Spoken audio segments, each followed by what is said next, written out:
Yo, what's up? Y'all gotta get the likes of share and repost. Try and get people up. What's up, yo mama? Come on, y'all gotta interact. Share, repost, get the likes up. Double tap.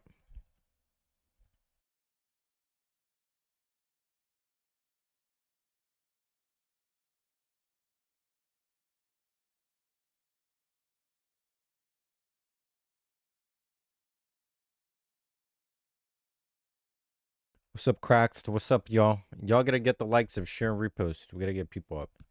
Thinking about doing a different background. I got it. Y'all should tell me whether I should do it. Hold on, let me try and my stream's buffering. Give me a minute. Uh-oh. It's been doing this crap. Don't tell me it's gonna continue to do this. I don't know why it does this.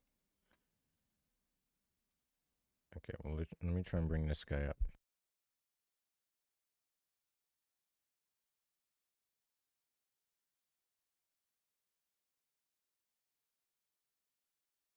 I'll show you the new background in a second. I got more topics. Hey, what's up? Okay. Yeah, so here, let me show you the other background. Thing is, it might cut, my head might cut it off. Let me see. This is it. Yeah, actually, I don't cut it off. Let me know if y'all think I should do this background. The only thing is, I would get annoyed if it's these three topics constantly, the ones under. Yo, it's gonna get so annoying after a while. But yeah, I mean, talking about these topics, I mean, it's just going to draw in more theists, especially Christians, because you're muted? I'm not muted. What are you talking about?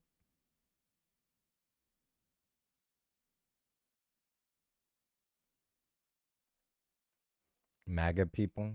Well, you said mega. Do you mean MAGA? Yeah, I'm not muted. But we could try this for now. If we want to do it now, maybe I'll do it another time. I don't know. That was on me. No, you good. I'm an atheist, but this is a little arrogant. No. Yeah, no. I don't know what's arrogant. Hi, how are you? I'm alright. Cool. Which would you want to talk about? I would argue that there is a God inside your mind. Okay, what's the argument God exists? If I were to go back to, say, like the 1700s and stand on the corner of a street with pamphlets saying, "Do you believe the internet exists? The internet is upon us." They'll have no conception of what internet even is. So they'll just be like, you know, well, what are you I even don't know how talking this is about? answering my question. But if I go back to the 1700s and say, do you believe tea should be taxed? They can go, Okay, I do you do believe recall the that, or I question I'm don't asking? believe that. Okay, But do the you thing recall the is, question they recognize that the thing is. Okay, do you recall the question being asked, or?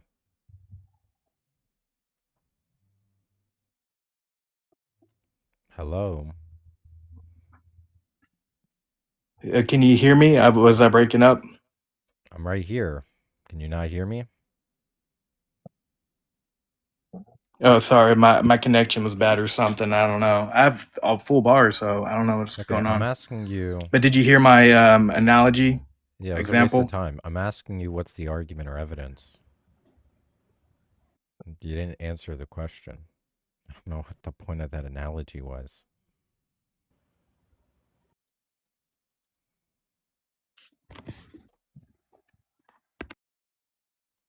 Okay, well, his internet was bad, it seems, but yeah, y'all gotta like the live, share, repost, try and get more people up here. We don't got anybody in the queue. If you want to talk, you could join the Discord from TikTok. I meant YouTube. The Discord is pinned. It should be pinned at least. Um, is it pinned for you guys on YouTube? Let me know. It should be pinned though, but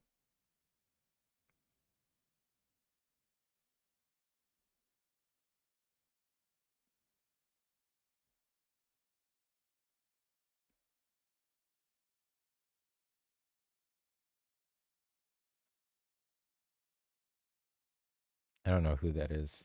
Come on, y'all gotta interact. Seriously, double tap the screen. We gotta get a 5K likes. We got 70 people here. Should be easy.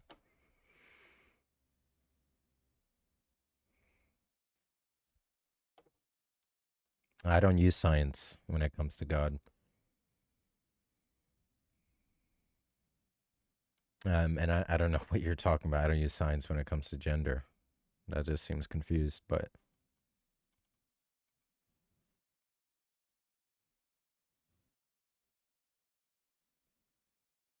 I'm not a liberal actually, but okay.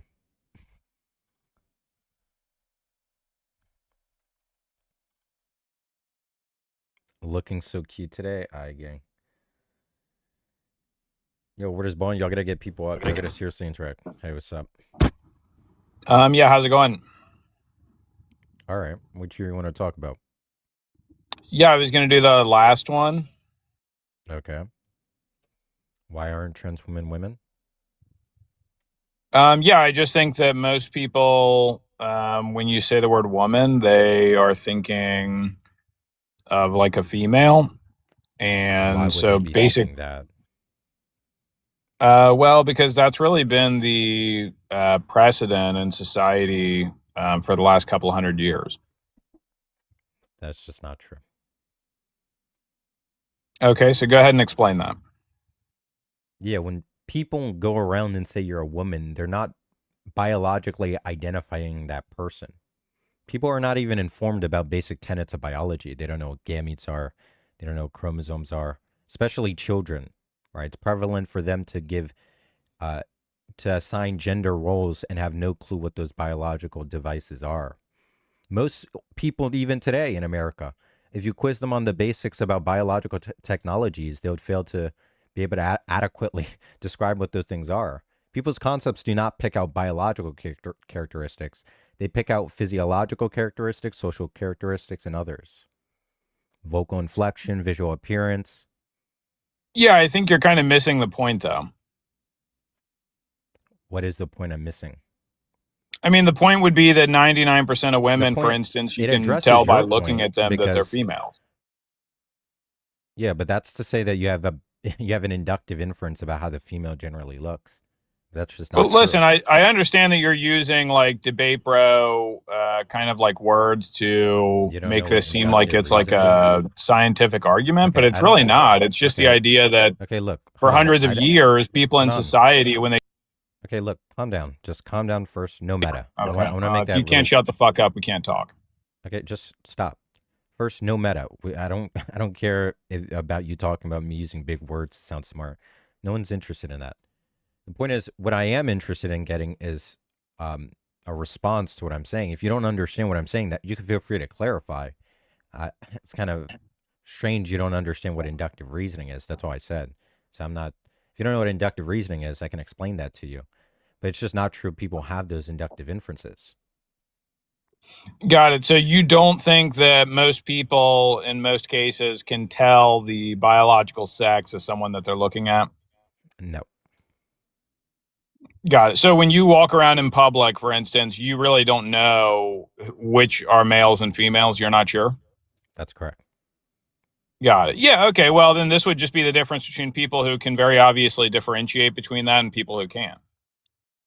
You think you have an inductive inference about the sexes of people? Yeah, I think 99 out of 100 times I could tell you the sex of someone accurately just by looking at them. Okay, so what's the sample you have? My entire life, every adult that I've ever interacted with. So every adult you ever interacted with, you did what procedure to find what sex they had? Yeah, I looked at them and just using my reasoning and using my pattern recognition skills that my brain has, I was able to tell. In fact, the only time I've ever been wrong This isn't is answering when what I'm asking you. I think that someone identifies as their biological sex and they don't. You're not answering. I just did. Yeah, I used my eyeballs. I'm asking you, okay, what about your eyeballs makes it such that you infer when you see someone that they're a male or a female? Yeah, usually the physiological traits that are associated with male and female, like Okay, so that assumes that you have an inductive sample of people who happen to share some type of sex given their gender. Okay. yeah, well, and also So not to mention when sure. hold on, stop there. Okay, so when you Okay. see someone and you see the set of characteristics they have, what is the procedure you're doing to see whether or not they're some given sex? Well, I mean, the procedure is just thinking and pattern recognition. You either recognize the pattern or you don't. But if you do, it's pretty easy. Hold on. I'm asking, you're saying you have a sample of people you verified that happen to have some Yeah. sex given some gender. Okay. What was the procedure you did to unveil their sex is what I'm asking. Like, are you talking about how do I know? Yeah. Like my sample size? Like, how do I come to the conclusion? I'm asking you, yeah, when you make the judgment someone is some sex, you Sure. have some sample pool of people that you knew their sex. How did you find their sex? Yeah, well, like I said, like, for instance, in terms of do I know, I guess that you don't ultimately 100% know until you drill into someone's DNA and find the chromosomes. But in terms of my life and my sample size, out their DNA. yeah, I'm I've talked to and interacted with thousands of women and men. And I would say, like I said before, pretty much almost without exception, everybody that I've ever talked to, I've been able to tell if they're a man or a woman by their mannerisms and physiological traits. We're talking about the sample of people's sexes you verified. Yeah, all of the people in my life that I know. Okay, so I'm presuming you either define it in terms of chromosomes or gametes. What were the procedures done to find their gamete size or pair of chromosomes? Well, you have to keep in mind, 99.9% of people, their sex and their gender align. I just want to know. It's very, very rare to find someone who doesn't identify as the actual sex that they are. I just want to know the procedure. Yeah, but you keep saying that, and I keep telling you the same thing. And everyone in the chat agrees with me. It's not a conspiratorial kind of belief to believe that you can tell who's man and who's woman. Okay, I don't care about the meta. I want to know what's the procedure. The meta. Oh my God. Okay, what's the procedure? Come on. The procedure is you live your life and you see a lot of people and you interact with a lot of people. And then eventually, after you've met a lot of people, you can recognize common patterns. And then basically, when you go around in society, you can literally tell who's a man and who's a woman based on characteristics. Hold on. What am I asking you right now? You're asking me, how do I come to the conclusion that I can tell men and women apart just by looking at them? No, that's not. Okay, well then I don't know what you're asking then. It kind of seems like a stupid question. But you just admitted you didn't understand the question. Somehow it's stupid. Makes perfect sense. Look, you're saying you have an inductive inference that for everyone who happens to have some sex, they have an aligning gender archetype. Okay. What I'm asking you is, for that to be true, you must have independent support that the members in the sample have a particular sex, that they have a particular sex. I'm asking, what's the procedure that you've done to find that the people in that sample have a particular sex? Like, for instance, a lot of the people that I know, it seems like you keep assuming you can kind of have conversation with them, and at some point they'll kind of tell you what they are, whether they're a man or a woman or a female or a male, right? If you talk to guys, like your guy friends, so if you're talking to them and they're talking about like male issues, then obviously they're a male because they're having issues that males have. Okay, you got to stop like going on for so long. So you're saying that they've told you, okay, you're saying that you've asked them and they've told you their sex. Yeah, that's right. Okay, and you think that's the case in most instances? Well, I think if I asked 100 people what their sex... Okay, again, another interruption. I wasn't done. So you didn't make a judgment. You're never done, I can tell. Mm-hmm. So you didn't make a judgment about their sex until they've told you their sex. No, I judged it before, sorry, but my whether or judgment not was they're man correct or when they female. verified it. Man and woman. I don't know what you said because you were talking while I was talking after you asked me a question. Yeah, that when you identified that person as man or woman, that was after the fact they told you their sex. Yeah, but like I said before, Okay, so I can you didn't assume these things identify them. beforehand, and I'm always right. No, we're talking about you developing that sample pool. So of course you couldn't to make. When those you're young, assumptions- you go around society and you realize simple truths like men and women. It's not that hard. Yeah, and those aren't picking out biological characteristics. Yes, they absolutely are. You think that children have those concepts? Do I think that children are able to recognize that there's a difference between a full-grown man and a full-grown woman? Yeah, I do think that they can. That's not what I asked you. Well, do I think children can differentiate between the sexes? Yeah, the answer is yes, absolutely. Okay, that's not an answer. In fact, they do that, and we have tons of evidence that they do that. That's not an answer either.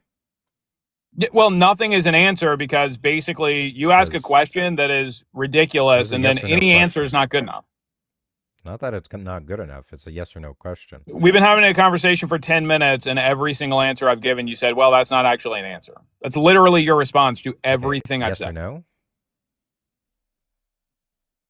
Yes or no what? You didn't ask a question. You just said that your answer wasn't sufficient, but there was no answer. You said it's not sufficient. No, you just said apparently no answer is sufficient. That's what you just finished saying. But now you're admitting you never answered. So what would it mean to say that you're framing me as taking I did answer the question. Absolutely answer the question. You just said I didn't say that I didn't answer the question at all. You just said 15 seconds ago it wasn't even a question. Now you're back to saying that. Well, you said yes or no, and then you looked into the camera as if you just asked me a yes or no question, which you did. Yes or no question. It was a yes. Okay, what is the question? Do children have those concepts? Yes, I answered that twice already. Okay, no, you didn't. Okay, so the answer is yes? Yeah, the answer is yes. Is this actually hard to understand? Okay, and what's the argument for that? The argument for that? So the argument for, well, they're alive and they're sentient. That would be the first answer. They have a human brain, which is another part of this. But yeah, they're able to recognize males and females, obviously. What concepts am I asking you do they have? What's going on here? I don't know. You're using the word concepts very vaguely and kind of in a ridiculous manner, so I'm not sure exactly what you're asking. The question is, if they have the concepts, the biological concepts. The biological concept would just be your brain and ability to recognize patterns. I'm talking about whether they have the concepts of gametes. Okay, what do you mean by concepts? You don't need a concept in order to recognize males and females. You just need critical thinking and a working brain. Meaningful sentences pick out concepts. When you make an utterance, the utterance is a string of words. This is debate, bro, Phil logic right here. This does not apply to any arguments. Right, just calm down. Right, just calm down. When you make an utterance, you just word saladed, so that's where we're at. You didn't do anything there, so go ahead. When you make an utterance is expressed using a string of words. The string of words is meaningful when those words pick out concepts. You're talking about sentences and communication. You're not actually talking about what we're talking about. You're just talking about how I'm talking to you. Okay, I'm talking about meaningful expressions.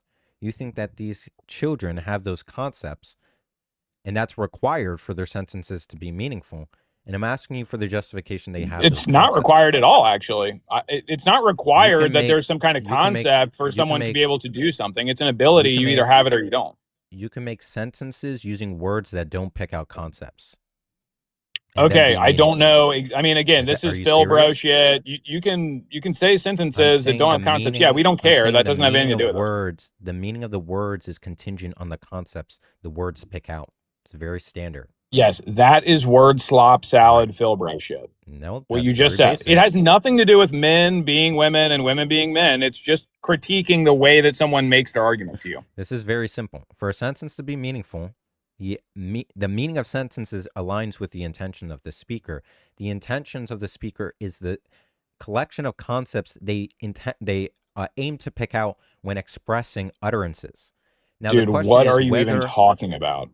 Very basic. It's very basic communication, like you said. This is not difficult. For them to meaningfully express sentences, either you would have to forfeit that they're making meaningful expressions when they make sentences about gender because they're absent of the concepts of biologies, or you think these complex biological concepts are something that are acquired by children.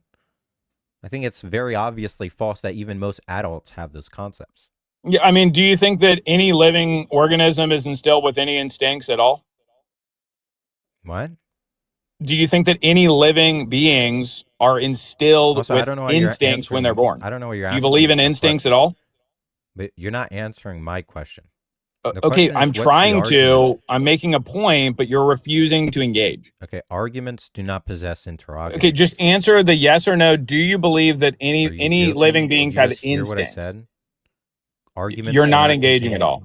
You're just literally not engaging. Arguments do not contain questions. They are allowed to contain questions. Yes, they are. No, arguments are a collection of propositions that takes an inferential structure. Arguments by definition. Holy shit. This guy's reading from the debate bro fucking encyclopedia of word slop salad bullshit. You just keep doing the meta. You just keep doing the meta. Like, if No, you're dude, not you are if doing you the don't meta. have- You are literally reading off of a computer screen. An argument is a collection not of reading engaging anything off my concepts. It's computer literally screen. so insanely stupid. I You gotta can't even calm down. imagine you having Okay, a you gotta calm conversation down in with real the- life with someone. Okay, you gotta calm down with the meta. You gotta calm down with the meta and just engage. You're doing Dude, you should everything calm but- down with the word slop bullshit. See, Okay, see, more meta. You're just doing rhetoric. You're getting emotional. You're not engaging. Just calm down. If you need clarity, these are basic concepts a competent speaker of the English language should already be in possession of. If there's anything got for it. some Yeah, odd reason, I would really like an answer to my question. if there's for some odd reason something you're not understanding, I'm here to help you understand. I don't want my points to go over your head or what I'm saying to go over your head. Now, look, arguments do not contain questions. If you didn't know what an argument is an inference, right? An inference. God, who defined argument? What does that matter? Well, who has the authority to define what an argument is and what it looks like? I'm just using argument as it's standardly used. Yeah. Okay. So who has the authority to set the standard definition of argument? I don't even know what that means, and that's irrelevant. I'm just. Well, what is the authority that I should accept your definition? I don't know what definitions aren't propositions. That's a category error. You can't accept definitions. Well, no, it is. If you're going to say that an argument is something and then specifically explain what it is, you should tell me the authority of who said that that's what it is. Choose to not use words in a particular set of ways that I and we have more word slop bullshit. Definitions are not propositions. You couldn't accept or deny. Okay, so are definitions then we should take definitions? What's the definition of woman? Hold on. An adult human female, retard. Around. Yeah, it's that easy. If you want to argue definitions, you really shouldn't because... There he did it. He wanted to run away, so he had to drop a slur. That's always with these people. It's just bigoted rage. They don't know basic concepts. They just cry over talk you, do just nonsense, obnoxious rhetoric over you. When I'm effectively communicating my thoughts very eloquently, he doesn't know basic terminology. It's not even jargon. He literally didn't know basic. He didn't know what an inference was. He didn't know what an argument is. An argument is a collection of propositions that takes an inferential structure. This is like Phil 101. When you're talking about these topics, you should at least have the basic concepts that are needed to meaningfully talk about these topics. You don't start talking about math and not know what addition is. Come on. That was really bad. Can we get the likes up, share, and repost? Try and get some more people up. Hey, what's up? Yo, hello. Yeah, what's up? Which do you want to talk about? Yo, we could talk about abortion, but can I have 1 minute? I need to do something real quick. I didn't hear it. I can hear hello? you now. Mm-hmm. Is everything okay now? Am I still cutting out? I think you cut out there. I think so. Let me take my AirPods out. Yeah, it might be that. Bluetooth earbuds, terrible. Either audio-wise or connection-wise, they always glitch. Can you hear me now? Or is it still... Yeah, I can hear you now. Okay, yeah. We can discuss abortion. Okay. Yeah, so the reason why I do think it's immoral, I think it's immoral near conception, and that's going to be because I think they've got a prudential interest in experiencing in the future and developing a mind, and frustrating this interest is going to harm it by death. You still keep cutting out. Do you want to let me back up and drop me down? Okay, I heard something there. I didn't make out what you Sorry, said. this is not. I'm not really cut out before. Like, do you want to let me drop me down, then Yeah, I bring can me bring up you again? back up. Yeah. All right. Uh, Well, hopefully that works. Just request back up. I'll just wait. But yeah, if it doesn't resolve the issue, I don't know. It's not even like a mild inconvenience. It's like yo. barely able to make a full sentence. It sounds like. Hey, what's up? Yo, you can hear me now. Apparently the comments are saying it's you, but Yeah, I don't know. do you want to continue the conversation and see if it's fine? Yeah. Mm-hmm. Yeah, so I think near conception, they're going to have a prudential interest in, healthy development and experiencing in the future. And I think when you unalive it, you're frustrating this interest and harming it by death. Okay, well, I guess this. So my one concern is, you can have some type of normative ethics, but I find it kind of interesting if how that ties into the metaethics. So if you're something like an anti-realist, depending on what anti-realist model you have, I guess, then the normative ethics stuff, I would just check for consistency. But if you're something like a realist, then that's going to be the big hang up for me. So I guess maybe we want to frame this as a metaethical question from the onset. Are you a realist? You might even be a non-cognitivist or something, but I am sympathetic to like relaxed realism, but the thing that this commits me to in being a realist, I know even like type B error theorists who are pro-life, so I don't see why even being an anti-realist would commit you to being pro-choice. Because it is a normative discussion, when right? you're a realist or not, yeah, but you're talking principles about reasons and the sense of real is real. The sense of reasons realists endorse. Um, you know, I don't think there's principles about those reasons because it requires those reasons to exist.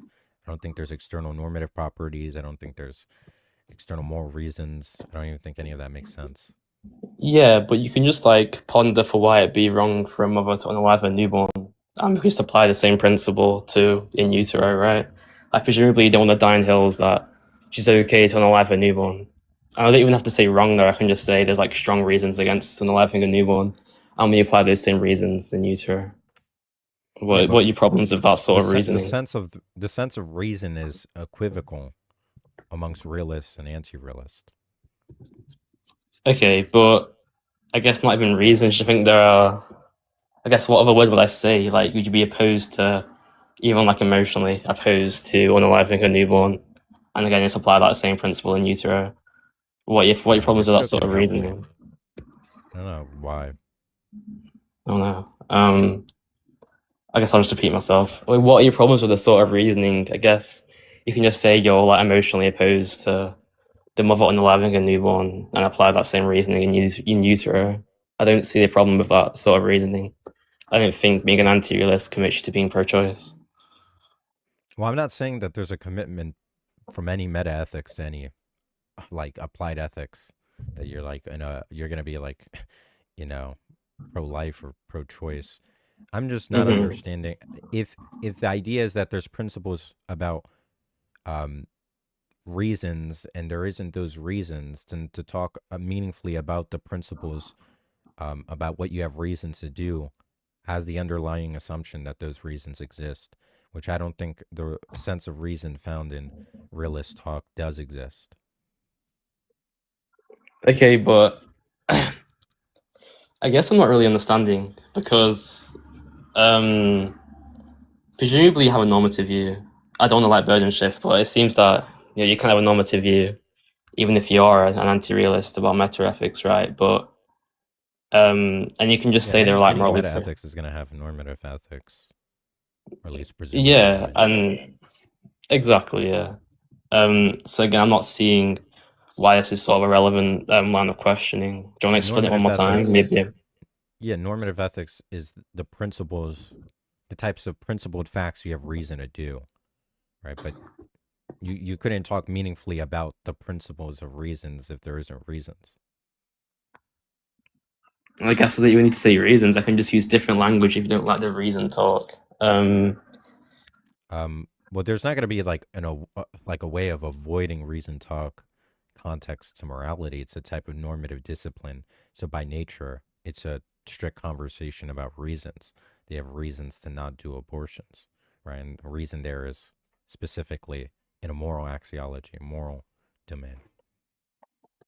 But then the question would be, why wouldn't that, lead to absurdities of, everyone can go to everything they want, and there are no quote unquote reasons against any action. Again, I don't want to burden shift into your view, but that just seems like the entailment. What you're asking. Because you're saying there's no reason talk, right? But well, no, I'm saying there's not. I don't endorse the sense of reasons realists are talking about. I think there's. Well, why reasons, do I even need to commit not to the realist notion? Why do I even need to commit to a realist notion of reasons to be pro-life? I'm not saying of my argument to even go through.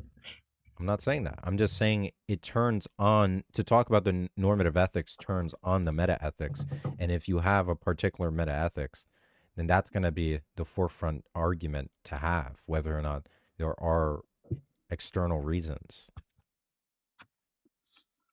I mean, again, I don't see, if you grant that I could be an anti-realist and still be pro-life, I don't see how this is relevant, because I don't even have like an argument for realism. So that's why I'm trying to avoid, diving into metaethics. But it's not even doing that to be bad faith. It doesn't even seem like I need to commit to that to, give an argument for abortion being immoral. I don't want to keep repeating myself. Okay, what I'm not saying is that you need to subscribe to any particular metaethics to make applied ethical judgments like pro-life. What I'm saying is that when you make pro-life judgments, those turn on normative ethics, which are the principled facts of which you have reasons to do. And to talk about normative ethics has a metaethics already in mind. And you couldn't meaningfully talk about normative ethics if there's certain illicit assumptions about metaethics. If one is talking about normative ethics with respect to realism, then someone can avoid conversation about normative ethics by not even accepting there exist reasons in those ways to talk about the principled facts about them. There's not going to be facts about the principles of external reasons if there aren't external reasons. Yeah, but why do I need to say there are external reasons? I can just say, I can give you... I'm not saying you have to say that. I'm saying that I want to analyze I want to be clear you're not saying something realist in nature. Because if you're saying something in realist in nature, then it's just going to turn into a metaethics dispute. If you're saying something anti-realist, then we could just analyze the normative ethics for what it is and see maybe questions about consistency and whatever else. But if you do buy into realism, then it's just going to turn into a metaethics dispute. No, we can do the normative talk then. I guess I'm a pluralist almost. I'm basically a particularist. I just seems there are morally salient reasons. It's morally salient. You're a particularist. Okay, well that makes this conversation extremely difficult because there's not even universal principles. Yeah, I mean, presumably you'd agree with that, no? Or obviously not. I'm sympathetic to particularism, but most people, I suspect, especially on the internet, are just not particularists. But with particularism, it makes it seemingly impossible to have these types of conversations. I guess I can do like a different argument where I say if it's wrong to unalive a newborn who has these same properties, and it's wrong to do it in utero, then just affirm the antecedent. But you disagree with premise one, but then it seems like that's... if you want. Sorry, go ahead.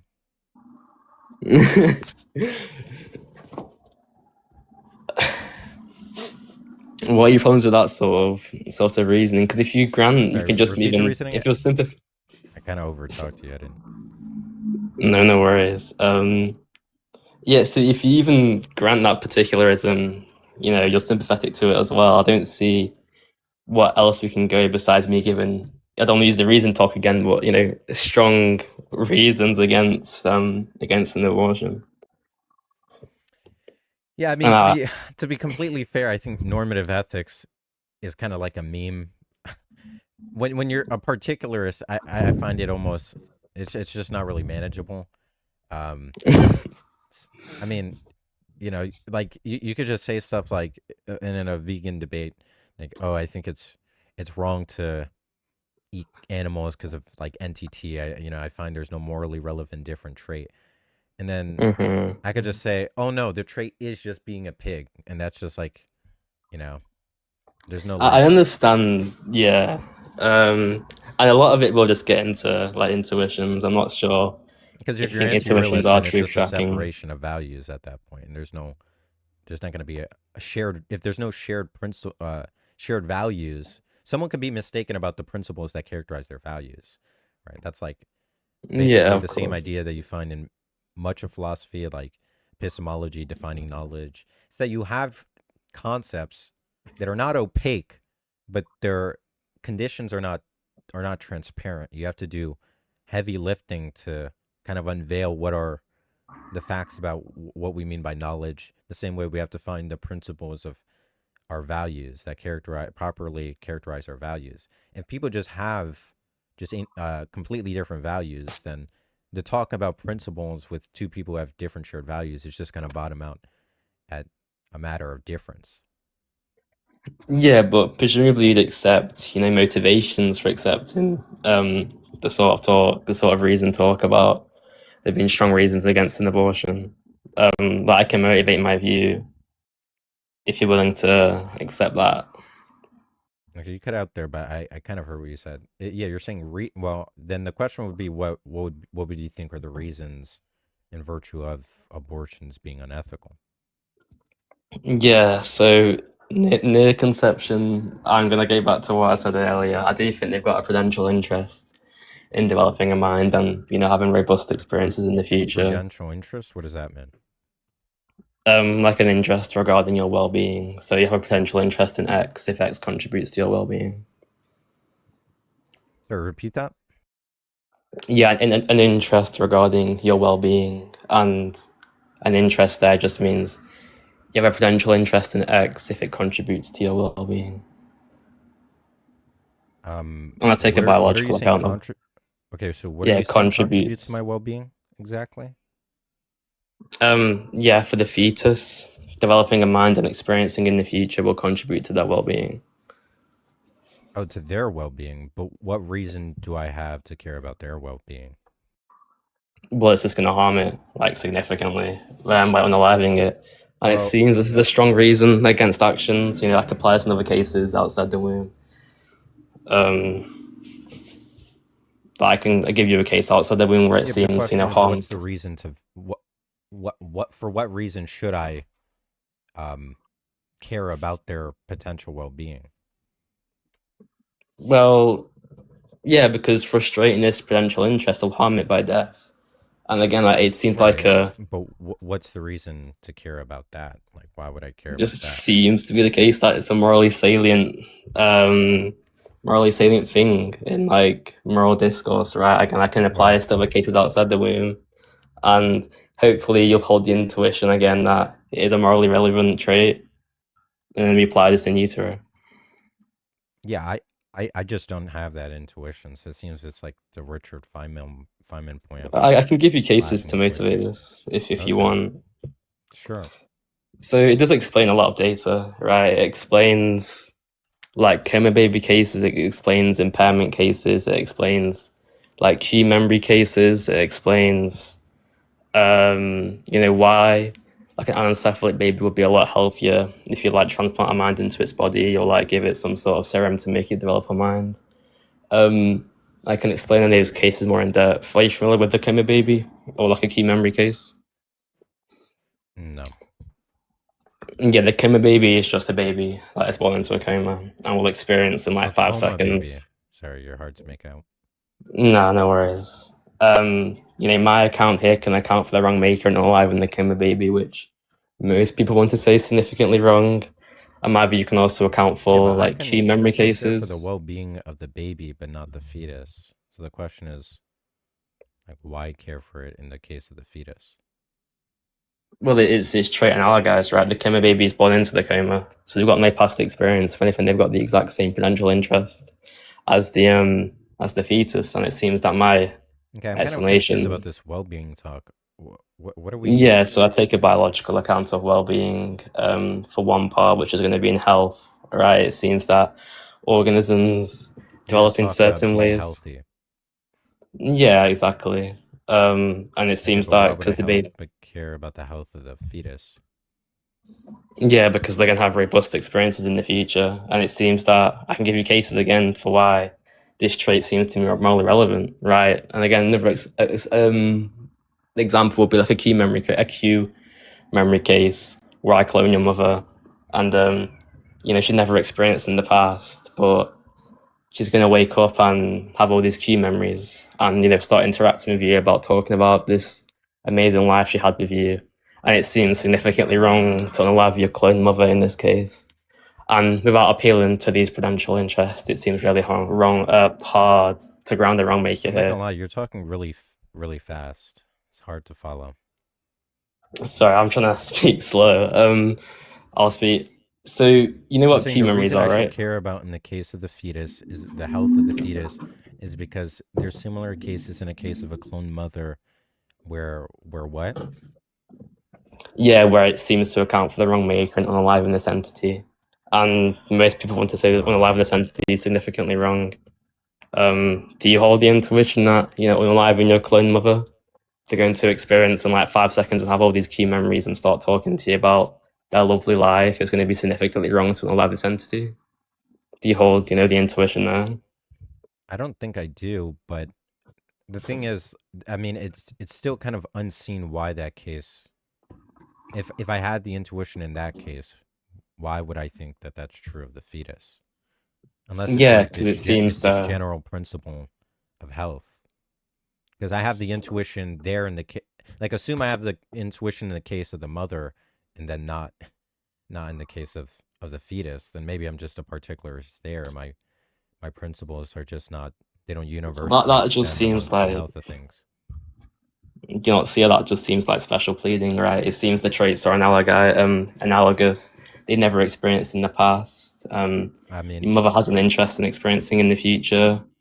Those are the sort of traits that are, similar and morally relevant. So if you hold the intuition in the latter case, it seems you ought to hold the intuition in the first case. yeah, but And I give you another presuming that case. intuitions are a reliable means to judging the moral status of things, then I just don't possess, in the case of the fetus, that moral intuition. So the separation in intuitions, given the same property, is reasons for me to think that those values are not universal, or at least the principle that I value the health of things. Clearly, I don't in the case of the fetus. Yeah, no worries. Do you not think intuitions are truth tracking then? Is this the sort of problem you're going to pose? Nice. Okay. No, but even if I did, the point is I just don't have the intuition in the case of the fetus. So if it's truth tracking, I have the intuition that that's not wrong, then that would just provide me some reasons to think it's not wrong. There's just like a nocium intuition. Yeah. Let me give you one more case, and I'm curious what you think on this case. Just imagine you've got like an anencephalic baby and like a random robot. Do you think if you had a mind, we could transplant an anencephalic baby? Are you familiar? No, I don't know what that means. It's like a medical condition? It's basically a baby born without a brain, right? Or without like a cerebrum. They've got their brain stem, but they're missing most of the upper brain. And it seems we've got like a brain that we can transplant into either the anencephalic baby or this random robot in the world. And it seems when we transplant the brain into the anencephalic baby, we're doing else. Sorry, how much did you hear? You said transplant to the robot, and then I didn't hear after. Yeah, so we've got this sort of mind you can transplant into the anencephalic baby or like a random robot. And it seems when we transplant the mind into the anencephalic baby, we're doing something, very, very good because we're contributing to their well-being, right? The anencephalic baby is currently extremely unhealthy, but the robot's perfectly healthy. So when we transplant the brain into the anencephalic baby, we're doing something incredibly good. When we transplant the mind into the random robot, it seems just like a neutral action. So do you hold the intuition we ought to transplant the mind into the anencephalic baby rather than like a random robot? First, I think the scenario's a little vague. If the idea is if I transplanted it into the robot, that the robot is as mechanically, uh, it's as like mechanically capable as doing stuff as the baby, maybe even better, maybe has the same degree of sentience or something like that, then I most definitely do not see any reason to think that it's any more valuable in the child case. Okay, then what about a case of like a baby and like a dog? Right, we've got a serum that can enhance like cognitive capacities, and we can either inject the anencephalic baby or inject like a dog. I Do you think I think would we? do it in a baby, but that's probably just because, I kind of, uh, you- I kind of just put humans on a pedestal, morally speaking.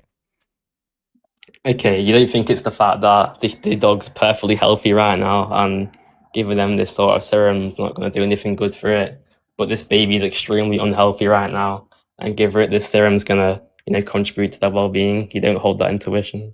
You No, I think it's don't think aesthetics. I don't think the relevant trait there is the health. I think it's just the human and dog separation. Okay.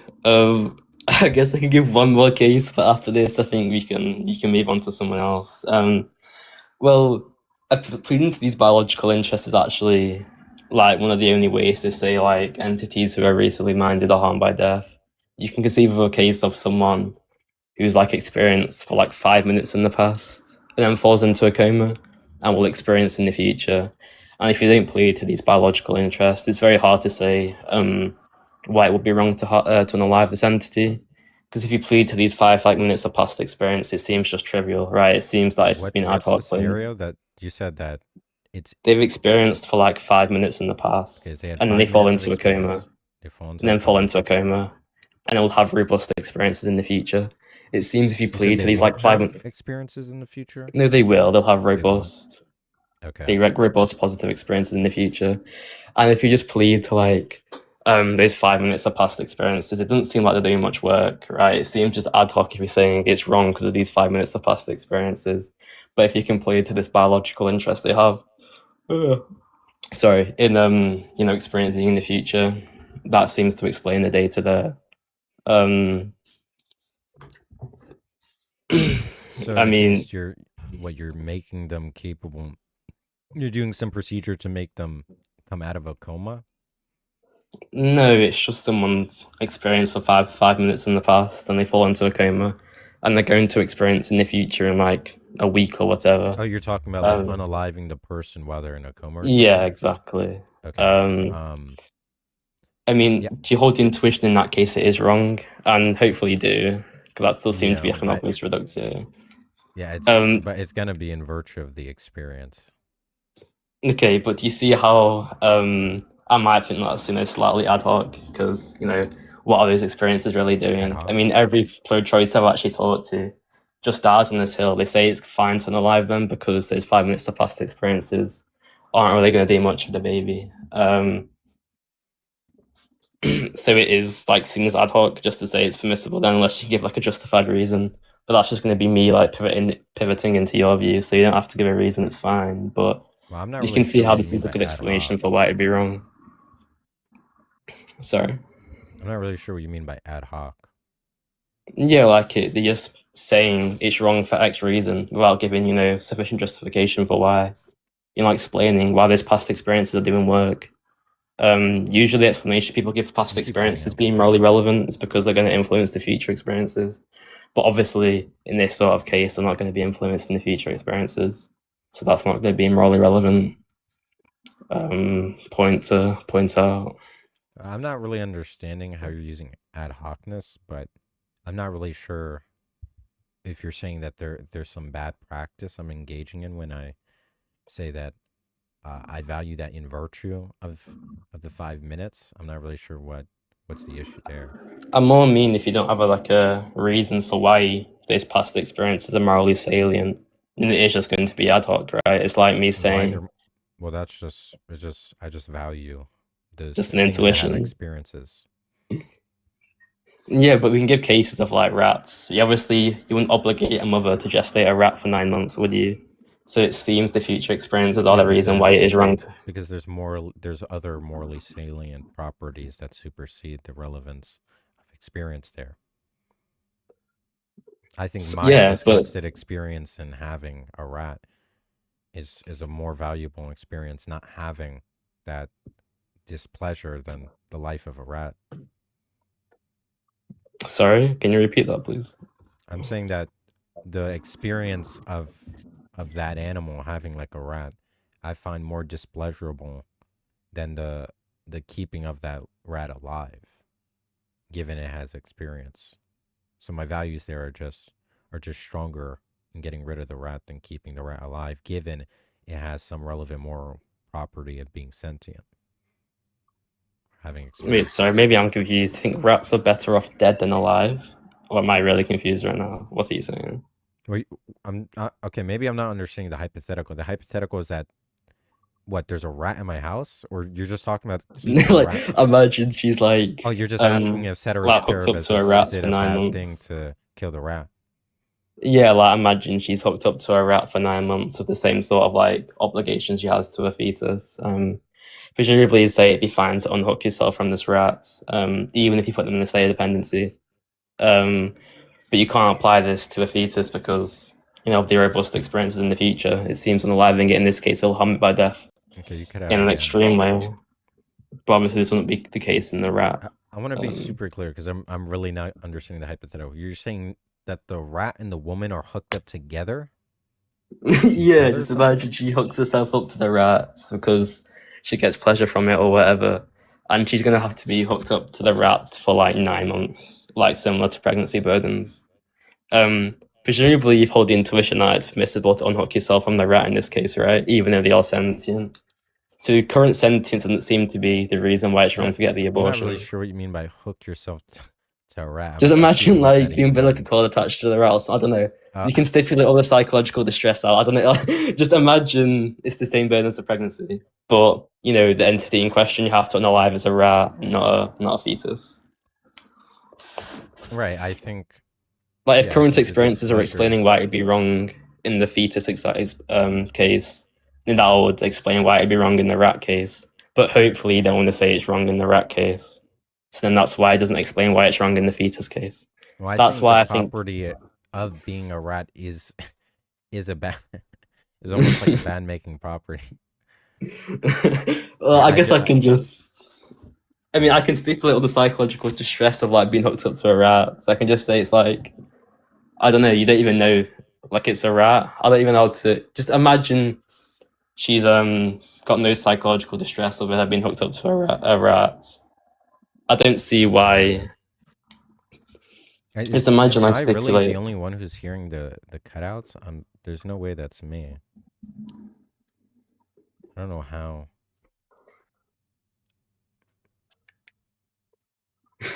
Sorry. So yeah, I'm not.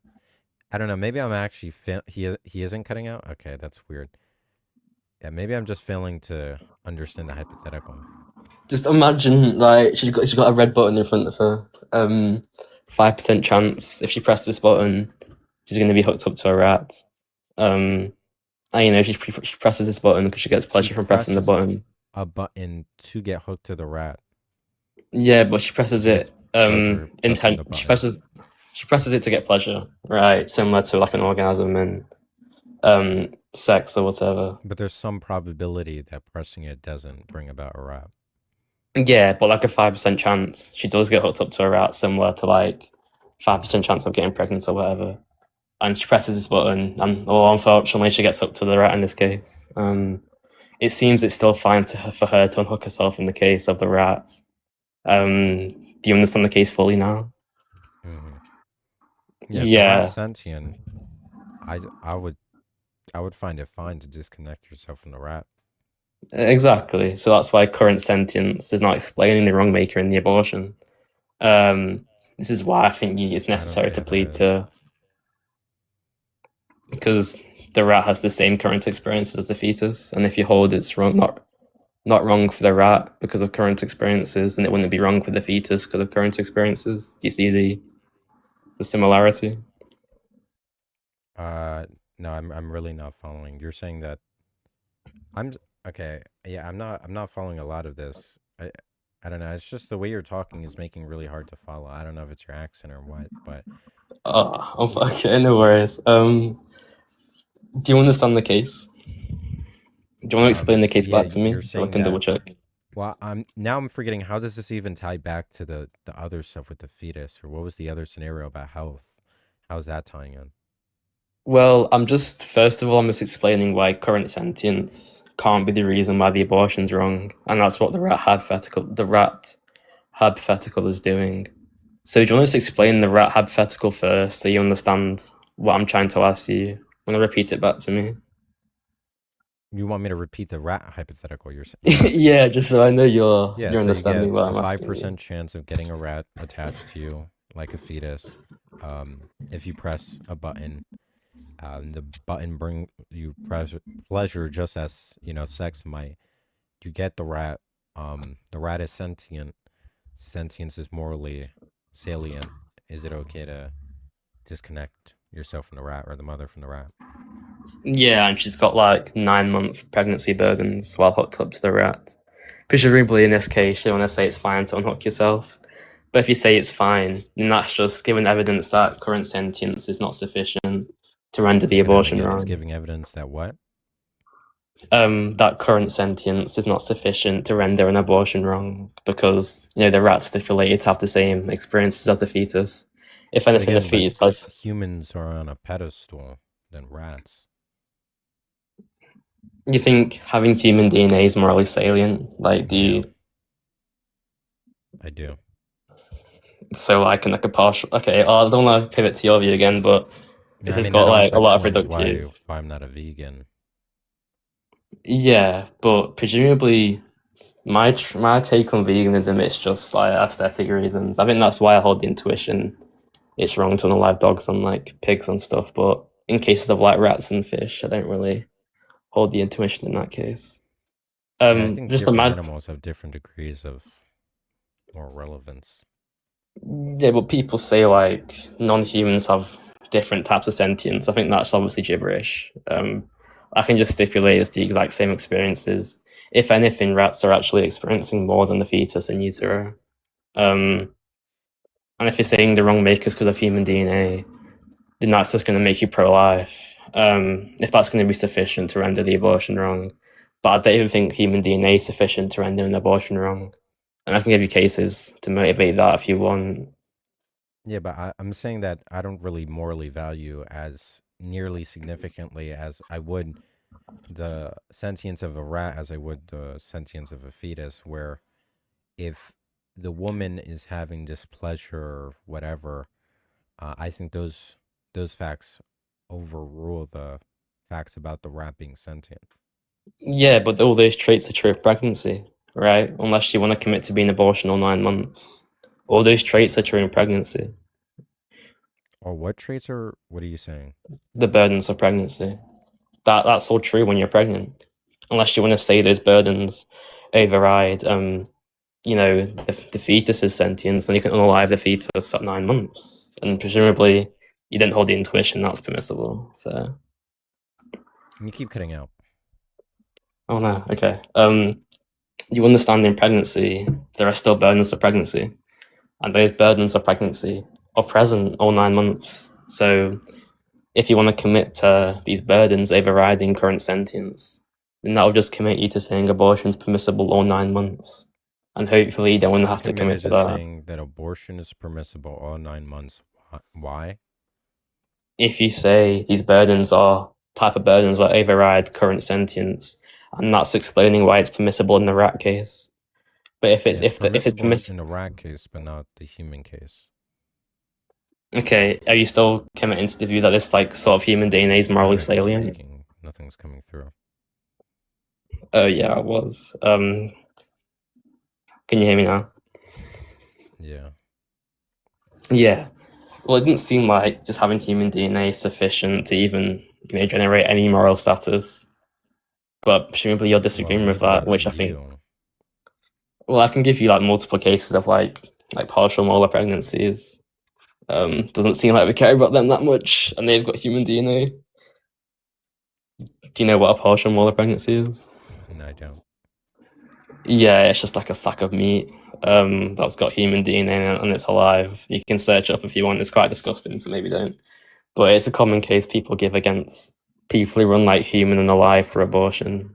And Yeah, but the point there is if that it's not sentient. so, it's human plus sentience. Yeah. Okay, just because they've got this human DNA and they're sentient, like a conjunct. Mm-hmm. Okay, you see how someone would question why the human DNA is morally salient then?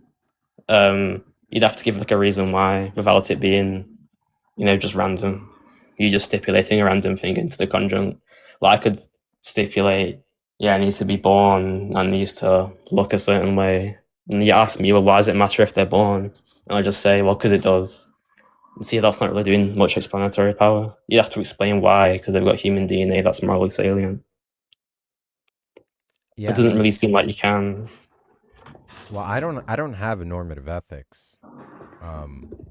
But it's But just there's easy introspective values I have, and that just strikes me as a very disvaluable thing. Or sorry, okay, valuable but in this context, the conjunction of human and sentience. I think the reason you hold that intuition might be because of aesthetics. Because hopefully you hold the intuition in like a partial molar pregnancy, it's not morally salient. And if they're just sentient alone, that's not morally salient. You keep kidding. But when we conjunct the two, all of a sudden now it's morally salient. Doesn't really seem like it's explaining much. If we're just saying, well, it's because of the case, because it's intuitive. I know I've been doing that a lot, but at least I've been given cases to explain why.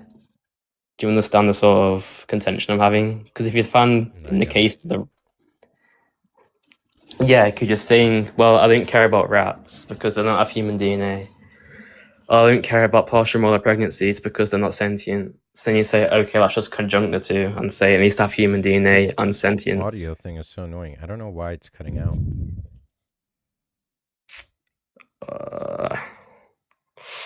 Can you hear me now?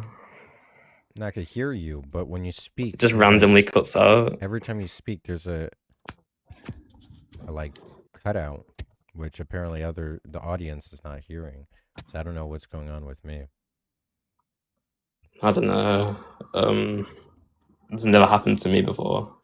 So I think it is on your side, but I guess you don't really know what's happening either, to be honest. I have no idea. But yeah, so do you understand how in the case of like you say it's not wrong in the rat case because they don't have human DNA? Well, I'm just trying to understand reasons you have. Because this is going to be an unproductive conversation. I just try and discover what my normative ethics is. I'm just... Yeah, but you're already granted. Sorry, go ahead. Yeah, it's not really... Like, I just... Like, it's probably just going to bottom out as I don't have those values. You can check and maybe I'm mistaken, but... Like, who really... But you see how, like, you'd have to give reasons for why those things are the type of things you value, like that conjunct. I could imagine, like the example I gave you, explaining my values in terms of other further values, and I might recognize, oh, I value this further, more fundamental thing than this, or this more simple thing than this complex thing that's a feature of it, and thereby I actually think, thereby the more complex thing is valuable, and where I thought not before, or something like that. That's all you mean by provide a reason. Just provide. You're just literally asking like a principle. Trait that explains away why that thing is valuable or not. Okay, and you're saying this conjunct is valuable in virtue of what? Sorry, like the human DNA is morally salient in this conjunct. I'm not sure if there is in virtue of. It's just like a intuition you have. Well, it's not. Well, I'm not sure how you're framing intuitions, because values are just the types of things. Of course, you can't like complete for absolute certainty right? That's why there's these fields in the first place. But I'm just introspecting to what I value. Yeah, that's fine, but you'd have to give reasons for why, because you can imagine like a pro-choicer saying you have to be like born and human. Like you'd ask them, well, why does being born matter? And Well, they I'm say, not well, trying to you motivate could, someone to not be pro-life. I'm just questioning the motivations they have. yeah, that's fine. But I'm just giving the parody case where you can see why. Well, I've given you two cases, and the reason you said it's not wrong in one case is because of X, and the reason it's not wrong in the other case because of Y. And you say X and Y need to be a conjunct for it to be wrong. And then I asked, well, why? Again, and this is burden shifting into your view, but if you can't explain why, it seems my account of wrongness, what There, my account of there why isn't it is any wrong is just going to explanation. take. The explanation Sorry. bottoms out at I find that thing more valuable. Yeah, but hopefully you don't think all the abortion discussion is just like I think X is valuable and that's it. Like simply, I just think that's all we need to talk about because that will just justify someone saying, like I said, I conjunct being born and human, and like I just find that to be the case. That's like intuitive to me. You'd have to give reasons to why it would be the case. Do you understand why I have a problem with you just saying it needs to Yeah, have but you human might not DNA and have those sentience? reasons, you understand, right? There might not be reason. By reasons, you literally just mean the further principles. There might not be further principle. Yo, There thanks for the might there gifts. just might be because I don't think there's like infinitism about value reduction. I think they bottom out. Your values bottom out somewhere, right? And I Yeah, don't. but hopefully it's not just at like a trait. Like hopefully it doesn't just bottom out at a trait like entirely. Like usually in the abortion discussion they give I mean, motivations for stuff and maybe reasons. I maybe mean it like if doesn't. I someone don't came know. up to your panel right and said because it's got human DNA and it's alive, the abortion's wrong, and you asked them, well, why? Why does that matter? And they say, it just cause it just does. Like it just. Well, yeah. Well, then it would just bottom out at having different values. There's nothing And you think they. I can Sorry, go ahead. do for that person. Okay, you think that's just the end of the discussion? Then you If it just were the leave. case, it was accurate. Yeah, like said, you can generate certain scenarios that might make them rethink their values. Again, they might be just mistaken about their values, but if they're not, then you know, there's not really anywhere to go from there. And or if they gave it no digging, then it's gonna be a whole. It's gonna take a very long time to get to any of their values correctly, where they bottom out and where they don't. If they haven't given it enough Yeah, thought. I mean, if that's the sort of way you're talking about this, and I guess we can just end the discussion there. But it was nice talking to you. It was very interesting. Yeah, no problem. Look, yeah, probably shouldn't even talk about abortion. It's okay. I'll have a good day, bro. Yeah, no problem. Have a good one. I'd much rather talk about these other topics. I knew I actually was fighting putting abortion because I've seen the abortion talkers. I thought, bro, if I have to like talk with people like Kojo on this app, then like, what's the point? But yeah. Pensive, you can't do the rhetoric because last time the whole chat was mad at the rhetoric thing you did with that precept. It's bad for Well, that's entertainment. just because most of your YouTube chat thinks they should wear helmets when they wake up. Yeah, okay, bro. Yeah, what's up, Josh? Is this guy connecting, Colin? I'm probably gonna take the abortion low key out. But yeah, we gotta try and get some other people.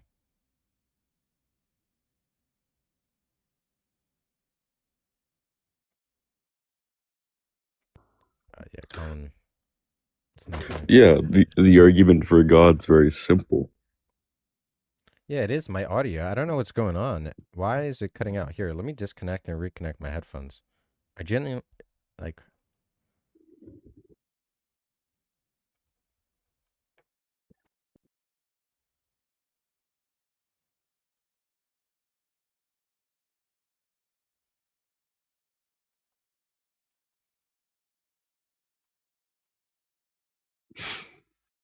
I wish I was in Diddy's Okay, house so I maybe could now. slide around with all the oil. Like I'm a Try penguin. talking.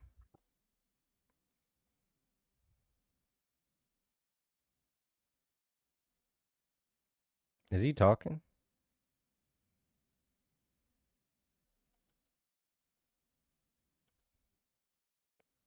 Okay. Don't you ever think about like if Diddy had all that oil, do you think he ever slid around the crib a lot? I think that's how he moved around his crib.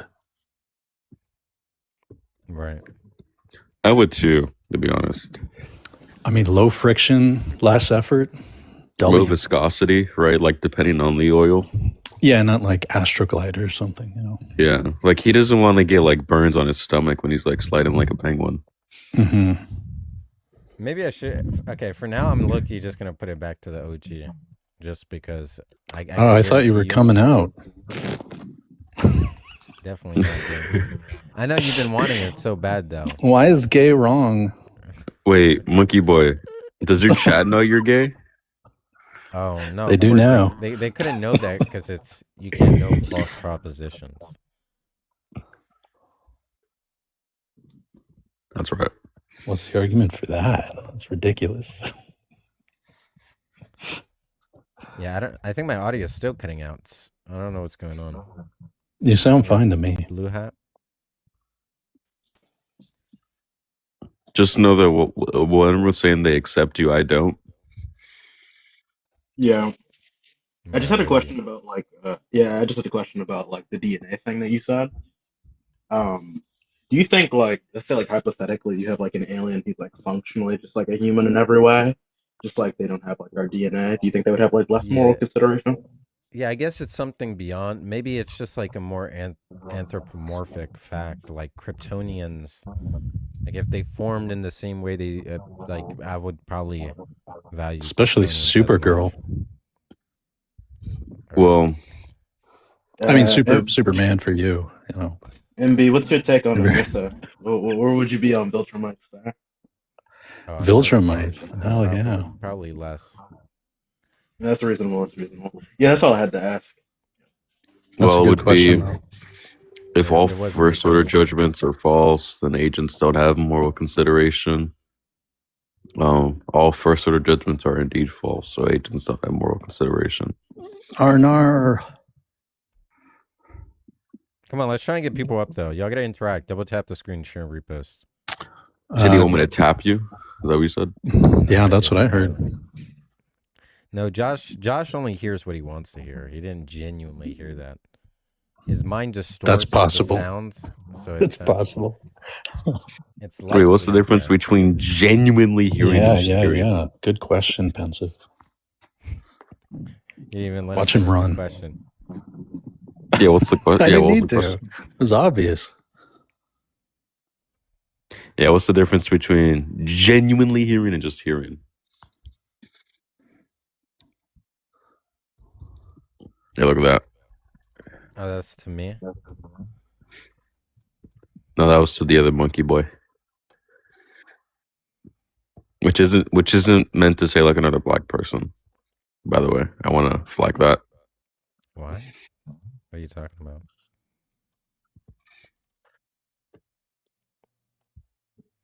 Yeah, come on. We gotta interact. We got nobody in the Monkey Discord. Boy wants to thank you for the roses. Oh yeah, thanks for the gifts, guys. I can eat some ramen tonight. I won't be poor this week. You can't eat ramen on 3 cents. It says who? Where are you getting your ramen from? That don't sound safe. Whole Foods. I can eat, dude. And universe needs a cause. I'm skeptical to let you up if you think the English language is like hood language. You could come up. I've been listening to this guy who is a PhD candidate in African American vernacular. That's not a thing. No, it is. And he was breaking down the way he's breaking down the idiom "Yuta birthday." I just have to ask you a question real quick. Yeah. He was talking about dropping copulas and how all these different languages drop copulas and changing birthday to something that you can be. Are you the birthday? What's his handle? It's not my birthday. I don't know. I'll look it up. So, what do you got? What do I got? Well, I would ask you guys the same thing. What do you got? What is your evidence he doesn't exist? Well, we're asking Maybe the what's your existence of argument. you. Well, look, we're asking what's your argument or evidence God doesn't exist. Well, I just came in. You guys made a claim. A perfect God would never make you. Well, we're asking you what's your argument or evidence God exists. Well, I'm asking you the same thing. What's your evidence he doesn't? I That's got not an you. If answer. God Hold on. were to exist, This is not an asking answer. you. I know, but that's I'm not asking you to back answering. up your claim. I'm asking you to back up your claim. I'm not making a claim. I'm asking you what's your argument or evidence. Your whole prompt is a claim. You know that, right? Okay, but I'm asking you what's your argument or evidence God exists. Okay, I'm asking you the same thing. What's your argument, evidence that he doesn't? So you refuse to answer? Is that? No. You sound like you refuse to answer. What's your argument? We're not playing that game. dude, you gotta let me rhetoric back those guys, dude. Like, holy shit. Oh, he's gone? We could have convinced him. Universe always He could come back up, but existed. he has to engage. I don't like. We're not going to do that. But first, he has to give us evidence that Zeus doesn't exist. Universe always exit.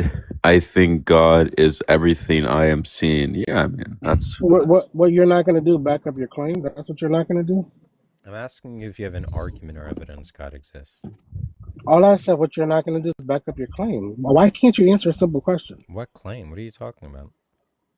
Oh my! Are you that dumb? Your whole prompt is a claim. My whole prompt is a No, claim. the whole prompt. You realize there's a question underneath the proposition, right? The claim I'm an atheist. You want an argument I'm an atheist? Yes. What's your argument? I don't have an argument I'm an atheist. I don't have an argument. I'm an atheist. So what's your argument that God doesn't exist? I can give you it. That doesn't matter. Go ahead. We're asking you. Hold on, but we're asking you if you have an Your argument. voice said he can do that. Monkey Boy never wants to do this part. This part's fun. I know. I know. This part is fun. I want him to answer. I let Pensive do it once, but yeah. Go ahead. Yeah, it's gonna be if God were to exist. I have a strong intuition He would make relatively smart people. And then the existence of people like you, modest tolerance. There is no smart people that believe in God, so God does not exist. Boom. That's all you got? All. Do you want a serious argument? Do you have? Come That's on. the Do you best have you can do? Yeah, it's the best. No, Look, but do you I'm have, asking you guys. Okay, hold on. The thing is, you do you have an argument or not? You can't back up your claim. I do. Okay, I'm asking you for it. Just give it. I want to hear your evidence. Imagine we don't have any. Okay, what's your argument or I evidence? know you don't have any. That's what I'm saying. You don't wait. Okay, you I don't do. know. That's fine. Look, I do know, but you Josh don't is know. wrong. You know he's wrong. You cannot. You So what's cannot back up your. Okay, your that's evidence. fine. Okay, that's fine. So what's your argument or evidence? My evidence is your evidence. What's your evidence? What? Bro, what? What's your He's evidence? like, I'm rubber, you're glue. So I'm saying, what's your Anything evidence? you say It doesn't bounces exist. off of me. Come on. Okay, what's I the am. argument? What's the Just argument answer or a simple question. What's No your question. evidence that he No doesn't question. You haven't exist? even answered the question. Oh my god, we're not bringing him back up. Obviously, if you can engage. That was terrible. Is that the best Christians have? That was completely god awful. Come on, we need a real warrior for Christ up here. Come on. For any God. Hey, what's up? Yeah, what do you got? I got a good feeling about this My audio is going down. guy. An argument as to why God exists, of course. Can you hear me? I don't know if that's the actual Apollo or if that's what's his name, Breach, whatever. But obviously no. Come on, we got 90 people here. Y'all gotta double tap the screen. Get to like 30K likes, share, repost. God, we're not getting nobody here. We're not getting anybody. Yeah, that's what I said. I know. That's what I was repeating. I'm only doing alts. I mean, ops. I said alts. Come on. Show us how a divine mind is fundamental.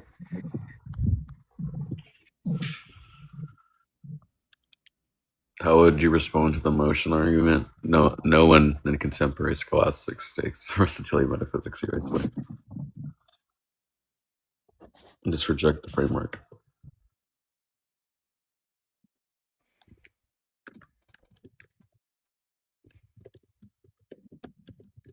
Come on, guys, get people up. Y'all gotta seriously interact. Put your fingers to use. You got to You start don't got dancing nobody. or something, monkey boy. I don't know what's Show been the going on hair. with my That's stream why lately. it's Just the start hair. rapping again, dude. Yeah. Yo, Pablo. But Pablo is just he's just like a fan.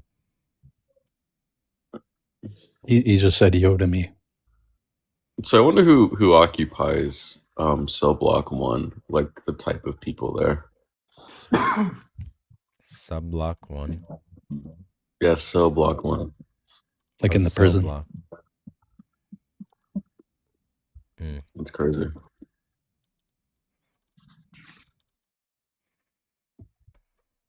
Okay, I think I might need a restart. I don't know. We got 90 people here. I don't know if that's a good idea.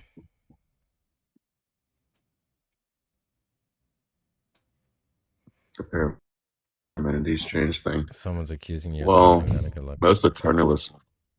Most eternalists seem to get around the Parmenides change thing. And most neo-Aristotelians these days are eternalists, so it's like it's really obvious that that tensed language is fucked. Who? Pensive? Yeah. No. He cut out the whole Dude, thing. Monkey boy, you got like hood internet, dude. Audio? I hear him perfectly.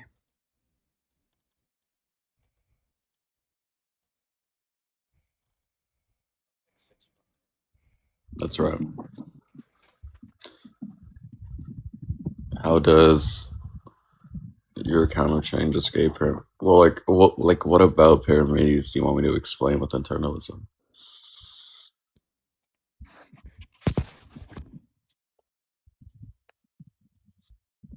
Because it seems like most neo-Aristotelians and internalism is probably true. Yeah, bro. This whole cutting out thing has been so annoying. Yeah, but we're not. Yeah, I'm just gonna restart the live. Hopefully, my headphones don't cut out. I just go live again. Here, let me turn off and turn back on my headphones.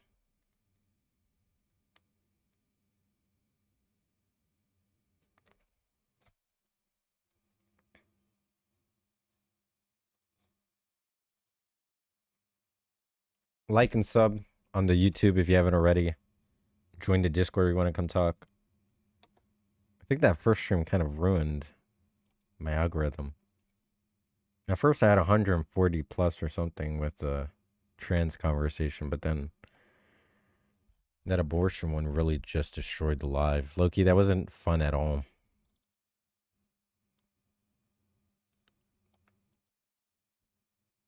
Wait, what? I just said I ended the live.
Come on, y'all gotta interact like crazy. I don't even need to tell nobody.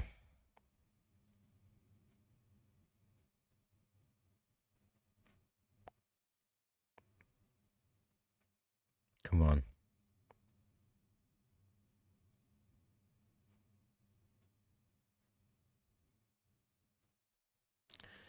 Share, repost, get the likes up. Look, yeah, I'm gonna just do one-on-ones.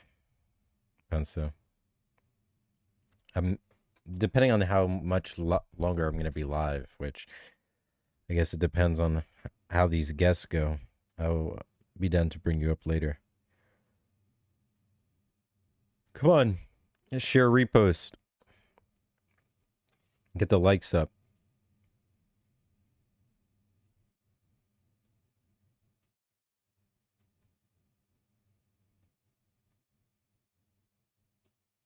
Bro really wants pensive.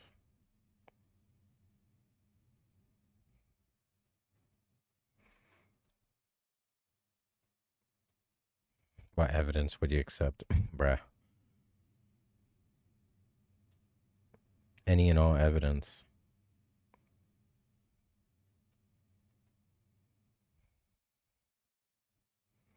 Come on, we're gonna get people up. Like, share, and repost.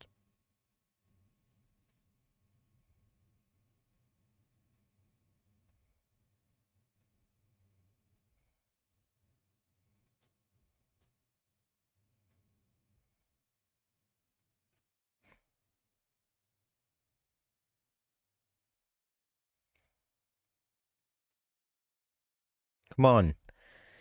Seriously, guys, double tap the screen. Get to as much likes as humanly possible. As fast as possible. And again, if you want to talk, you could join from YouTube. Just join the Discord. Allah exists. Okay.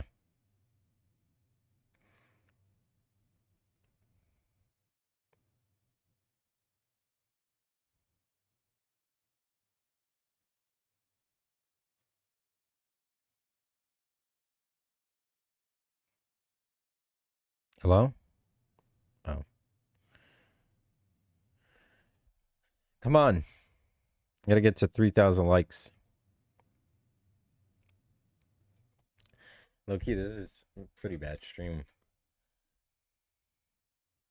I'm gonna keep it real.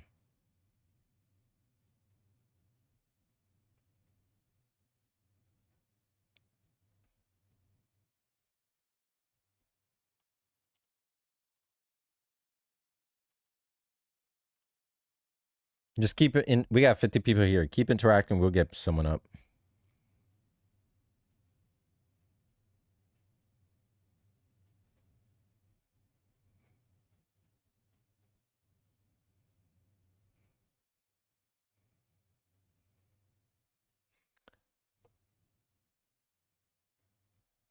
Bring you up. You get a request.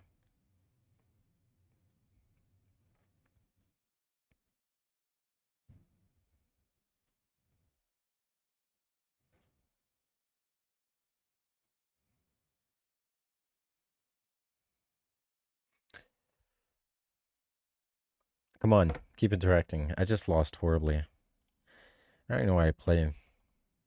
Like, who plays Clash Royale anymore? Come on, y'all gotta keep interacting for real. Got no one in the Discord. Come on. At least one person gotta join the Discord and talk.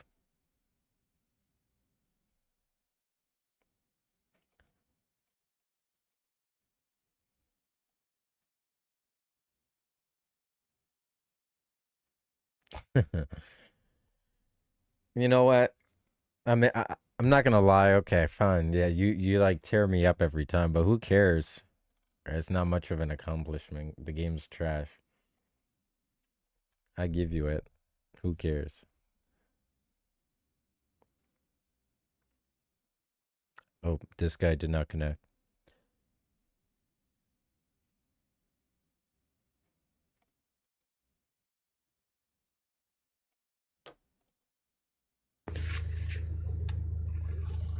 Hey, what's up? I'm good. How are you? I'm all right. What do you got? I'll say I actually have a proof that God exists as the best explanation for what we have in the universe. And what is it? I'll speak it in terms of a cosmological explanation, and I'll say it like this.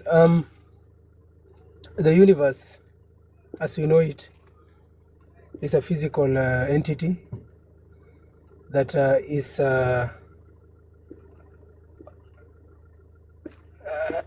that is within the bound of time, space, and matter. Okay, and since it goes or follows the rules of physics, it must have a beginning because it has time as one of the entities within it. How are you getting And as a since beginning? it has the universe has a beginning, yes. I'm asking you how you get to that. I don't accept it as a beginning. Okay, again, I'll say it again. The universe as a whole is a physical entity, right?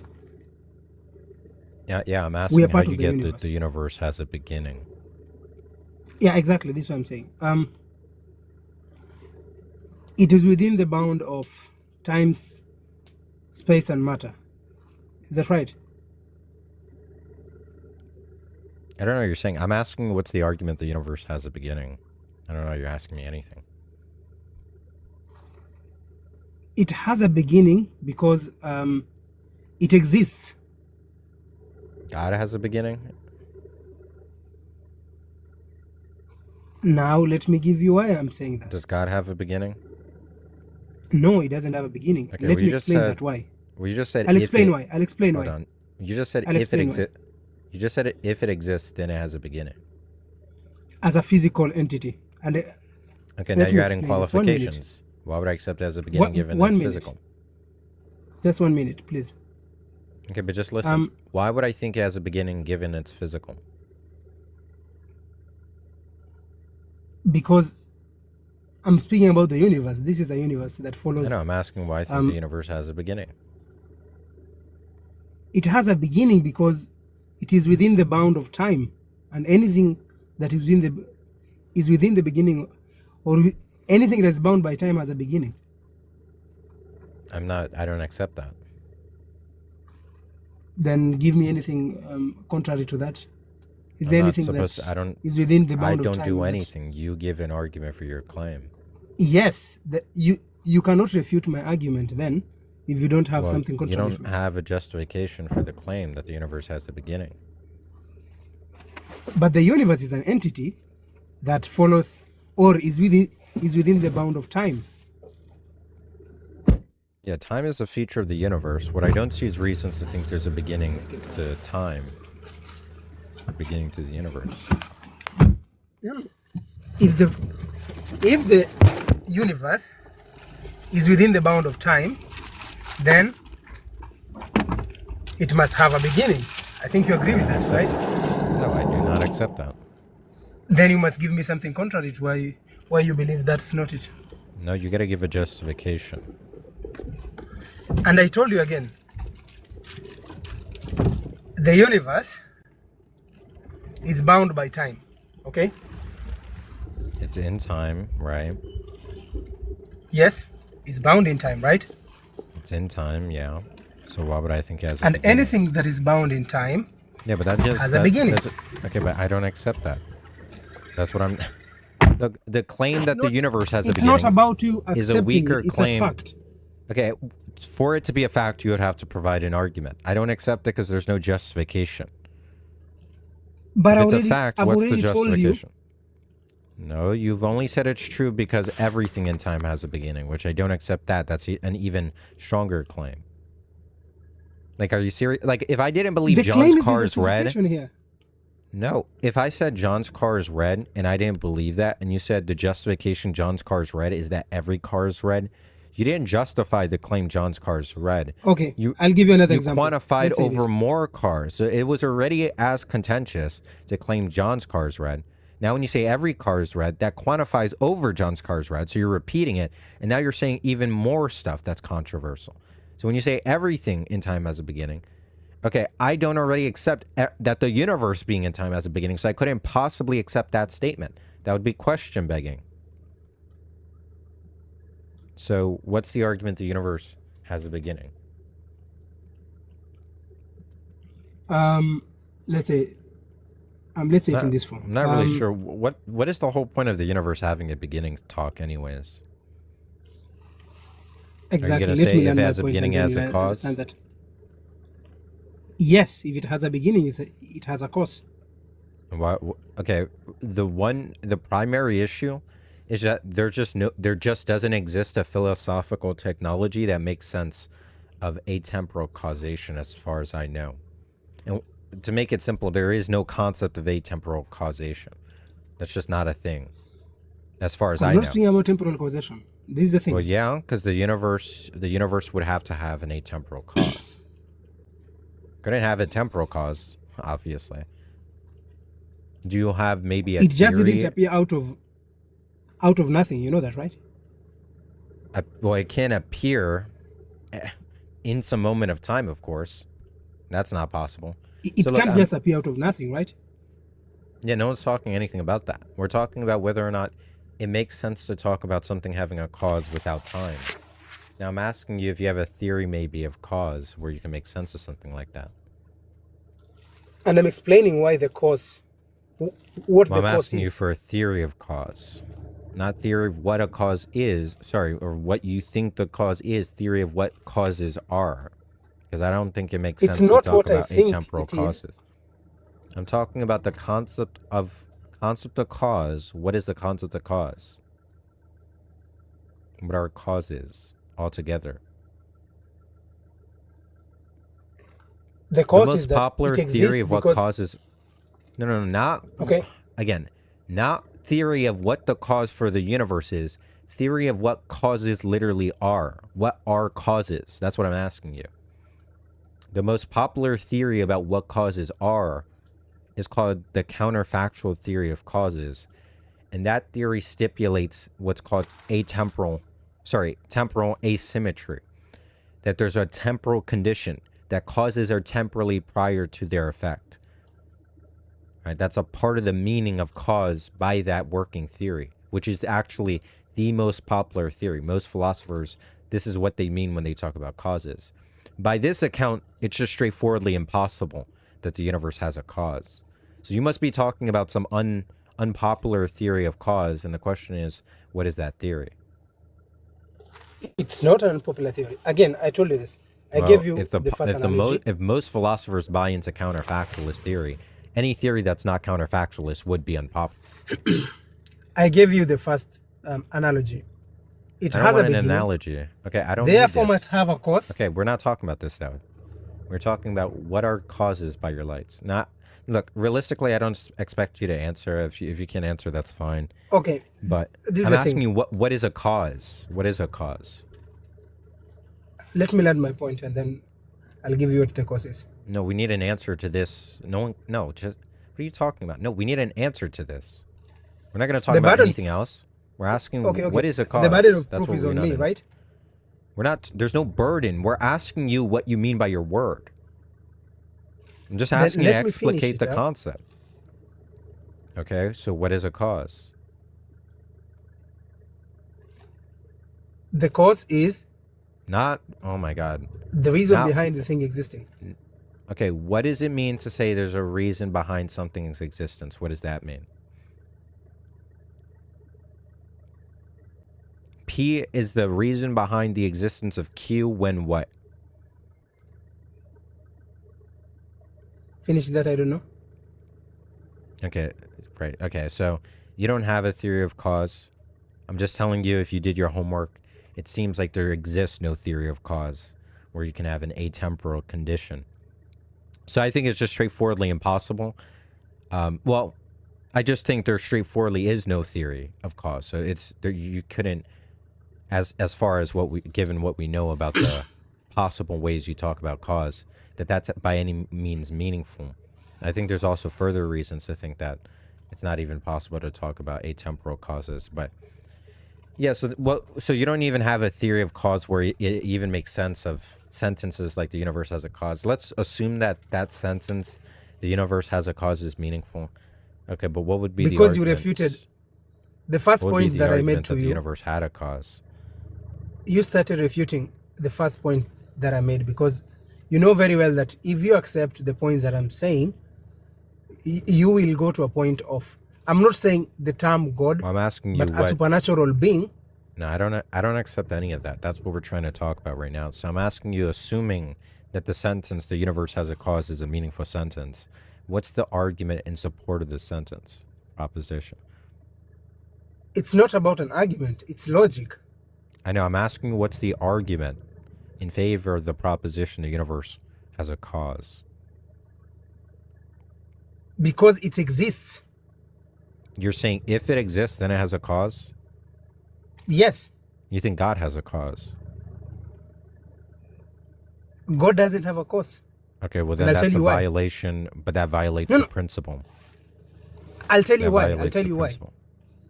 I'll tell you why. Can I answer you, please? But that means if you're going to qualify the principle, then this principle is still false. So the principle if something exists, it has a cause, it's just false. No, if it exists within the bounds of time, space, and matter. Okay. It must have a cause, right? You see how you keep adding qualifiers that you're not initially saying? Okay, why would I accept that principle? For anything in space, time, matter, if it begins, then it has a cause. Why would I accept that? Or sorry, not even begins, it begins because it has a cause. It begins, listen, it has a cause. Okay, if it begins, then it has a cause because it just doesn't I don't come accept out that of nothing. statement. Okay, well now okay, so I don't accept the statement if it begins, then it has a cause. Additionally, it's not about the you. Universe begins. Stop saying it's not about you. Give the argument. Just give the argument for it. What's the argument? Let me land a single point for a minute, just without rejecting me. But just focus. Give the argument for the proposition. If the universe had a beginning, then it had a cause. The universe is a physical entity. It is bound by time. Let me leave space and matter aside because space and matter is a different thing. It is bound by time.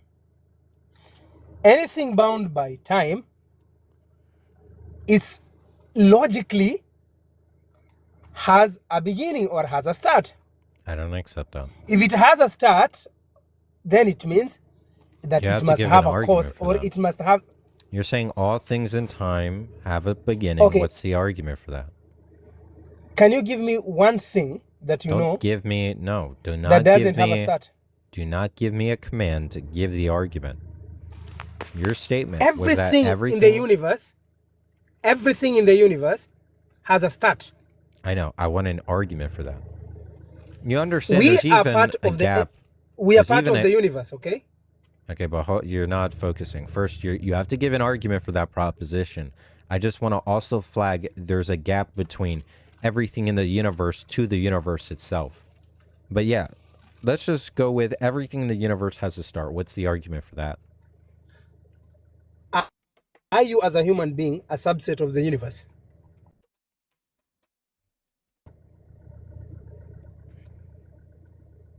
Within the whole set of the universe. Are we human beings and everything that we see set of the universe? We make up the universe. So the universe itself in its entirety is us and everything else that is within this entity we call it the universe. And we are bounded by time, space and matter. If we are bound by time, then it means that everything that we exist together with is bound within the same framework, which is time. If it's bound by time, then it means it has a beginning. If it has a beginning, then... Oh my God, you're just repeating yourself. It must have a cause. No, I'm not repeating myself. I'm telling you the point. You just said everything in time has a beginning. What's the argument? Everything that is bound within the time frame has a beginning. I know. I'm asking for the argument for that. We can speak about the perpetuity and the... I'm asking for the argument for that. The argument for that, you are a proof.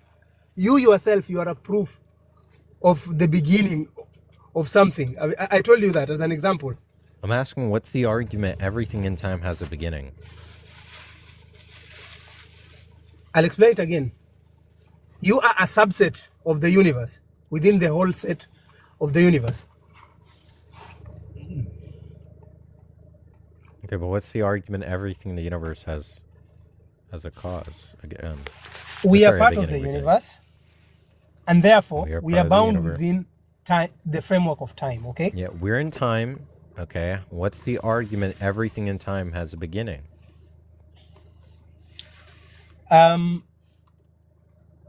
Were you born? That's a question. What's the argument? If you can't give an argument, I might need to move past The you. argument is, if you start driving,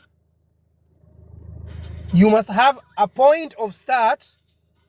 Yeah, you just So that you stipulated start you started. I'm asking doing you what's the acceleration argument? or What's the stating argument? distances. Okay, what's the argument? Everything in time has a start.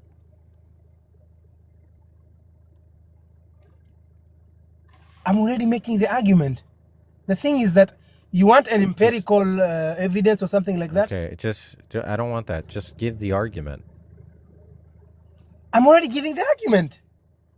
I'm talking about right now. Your cue is to start giving the argument. You're not speaking right now. I'm asking, what's the argument as of now for the proposition everything in time has a start? I've said it again and again. I told you. Take yourself as an example. Given an argument. This is the argument. You can pick out things that have starts, and that's not justification. Everything. Okay, give me anything that doesn't have a start. I'll tell you. Give me anything that doesn't have a start. That's burden shifting. You're supposed to justify your claim. I have the burden, your claim. Hold on. You gotta calm down. Okay. Your claim is everything in time has a start. What's the argument? Yes. My argument is there is nothing. Okay, I'll give the argument in a contradictory way. Okay, I'll contradict myself to prove my point. There is nothing that doesn't have a start that I know of. Okay, how do we get from there's nothing that you don't know of that has no start to everything that exists in time has a start? That's a direct proof that everything that we know of has now you're saying something more. Now you're saying something more. Now you're saying everything we know. First, on either of those things, there's still going to be the gap from what we know to actually everything in time having a start. We are part and parcel of the universe. Look, let's just say everything we know that began to exist had a start. Okay, how do we get to everything that began to exist everything in time has a start? I'll give you this very simple analogy, okay? I don't want an analogy. I want a direct argument. I'm giving you an analogy to explain to you what I mean by that. I don't need an explanation. I just need the argument. And the argument is actually based on my analogy. What? I don't want an analogy. Okay, I just want the argument. I don't want to hear any analogy. Okay, the argument is simple as this. There is nothing on the universe that exists without a start or a beginning. Everything that is part of the universe has a beginning. Thanks for playing. It's just going nowhere with that guy. That guy's really lost.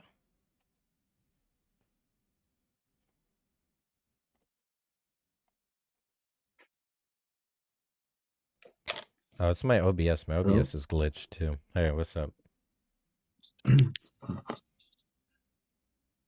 Yeah, do you hear me? Hello? Mm-hmm. Yeah, I want to talk about like the beginning of our universe. What do you think about that? I'm asking you if you have arguments or evidence God exists. Yeah, and it starts with the beginning of the universe. Okay, well, I think that whether or not the universe has a beginning is orthogonal to the topic of God exists. There are theists who think the universe doesn't have a beginning. There are atheists who think the universe has a beginning. So I don't really understand how that has any tie.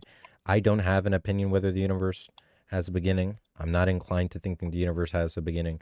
If you have some argument the universe has a beginning and somehow that further motivates theism, then I'm fine to hear. But I just think those things are like disconnected. Yeah, the beginning of the universe is just that the universe has a beginning. That's kind of like the. I don't accept the universe has a beginning. That's the form. Let's talk first instead of whether the universe has a beginning. I don't think there's any good arguments for that. But let's but that's instead like talk about what's more germane is if the universe had a beginning. What is that doing for theism? Well, it's the most modern view of science is that the universe had a beginning. That's just first false. of all. That's false. No, you just that is look strictly speaking false. any study that says that the universe is eternal, because cosmology is divided amongst whether finitism or infinitism is true. So I don't know what you're talking about. How so? There's not any survey amongst physicists about whether the universe has a start. So I don't even know where you got. Most physicists think that there's a start, but most cosmologists do not.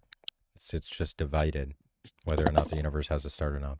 I mean, one of the most prominent contemporary cosmologist, Sean Carroll, explicitly says that no information about the known physics is any motivation in favor of infinitism or finitism, right?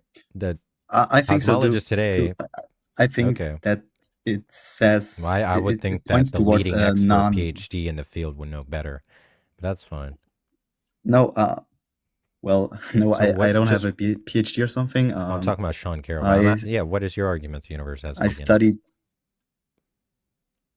dynamics and things like that. You study mechanical engineering. Okay. Just what's your argument? The universe has a beginning. If you take a look at Newton's second law of thermodynamics, the law of entropy, I think it becomes apparent, because so what's the our argument? universe has a not hearing an argument. Our universe has an amount of entropy. Okay. Entropy starts rising in a system till it reaches a maximum point, and if it reaches that maximum point, all usable energy in our universe would become unusable. So and what's the suns argument? couldn't emit usable heat. Okay, so what's the argument? That means, given that the universe has a start. That means that if the universe was infinite, our entropy value would be at a maximum point already, which means that life wouldn't be possible. Nothing would be possible because we wouldn't have. Not true. That's just obviously not true.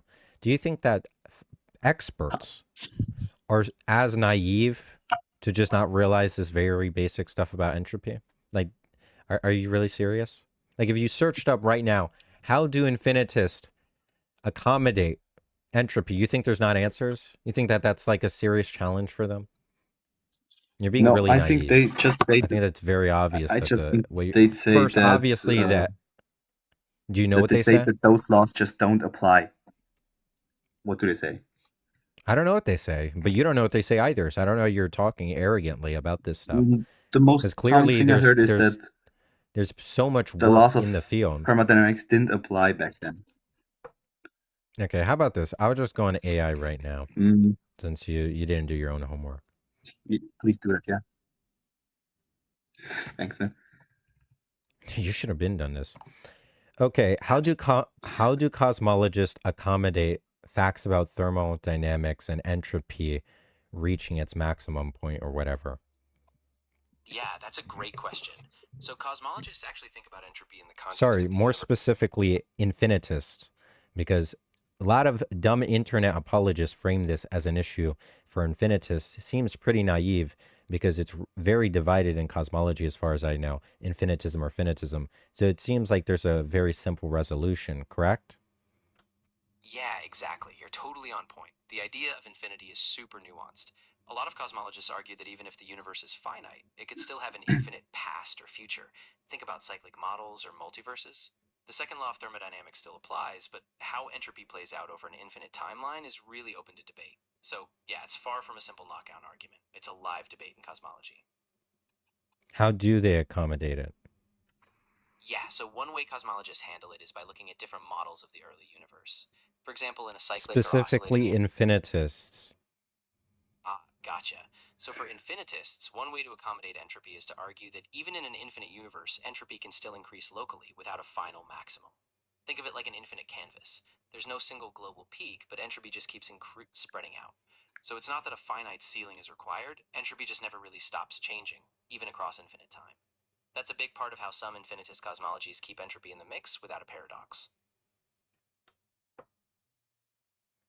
Okay, well, it says there's So no ceiling. what it's saying is... It's saying there's no ceiling. So what it's saying is that the universe isn't just infinitely old, but also infinitely big. But then again, that's what most modern scientists say, that's probably it doesn't not even likely. talk about the universe being infinite in size. It had no mention about that. It did, because no, it didn't. Entropy. I'm literally reading it right now. It literally doesn't. As it speaks, Entropy it writes out what it's saying. in... It does not say that. Yeah. I know, but you're saying that. Hold on. No, you don't get it. I get it. You don't get it. It doesn't say that. Do you get that? That it doesn't say that? Okay, as far as... So if you understand, it does not say that. No, it doesn't say that. No, do you understand that? I heard what it said. It said that but there's it didn't say that. no ceiling for the entropy, because for entropy to reach its maximum, it has to be in a closed system. It didn't even mention closed system. No, but that's I what could read it out. What Newton's I second literally law of has. Thermodynamics says. Okay, but that's not what this said. Again, you keep characterizing what it's saying, then realizing it's not saying that because I can see it with my own eyes. Then you resort to saying, "Oh, some other thing." Yeah, because it's the laws of thermodynamics. Look, you don't know. You don't know. Look, universe. You don't know science. I don't know science. How about we just step away from this? If anything, I'll even just give you the toy to play with. Assuming the universe has a beginning. Okay, how do we get a God? I shouldn't even grant you this, but okay, let's assume the universe has a beginning. Then you should probably go back and do your homework after this. Also, no. Yeah, no. Then maybe tell me one possibility on how the universe could have started without something outside of it influencing it. That's a question. What's the argument God exists given the universe has a beginning? You don't have one? The argument then is you can't tell me a single possibility. I'm asking you what's the argument God exists given the universe. I'm granting you for the sake of argument. The universe has a beginning. The argument is what's the inference that God exists? There's no other option if the universe has a beginning other than an existing God. I don't understand what you're saying. The universe has a beginning. How do you get a God? You're getting a God how? Because there wouldn't be another possibility. There is possibility no way for what? Possibility for what? For a start of the universe without. You're assuming the universe had a cause. Okay, you're assuming the start had a cause. Is that right? Yeah. Okay, so what's the argument? Okay, what's the argument the universe had a cause, given it had a beginning? Because that's deeply ingrained in the laws of the universe as well. When nothing happens, then nothing can come from that. It's just a state of emptiness. The universe begins. Then. I'm asking what's the argument as a cause? The argument here is that without an external force acting upon the universe, there can't You're just saying without a cause, there wouldn't be a beginning. What's the argument, genius? There's no way you just repeated yourself 3 times in a row, expecting me not to believe what you're saying without rendering an argument. Bro, did you not realize? There's no way you didn't realize yourself. You just repeated the exact same proposition under contention in a different string of words to evade actually justifying it. Can we get an argument or not? I'm asking you, what's the argument given the universe has a beginning as a cause? Do not repeat it in other words. Because nothing can come from nothing. Because okay, I do not accept that proposition. So what's the argument? Well, first, it's just true that God comes from nothing. So no. So God has a cause. No, if God does. Okay, so then if God doesn't have a cause, then God comes from nothing.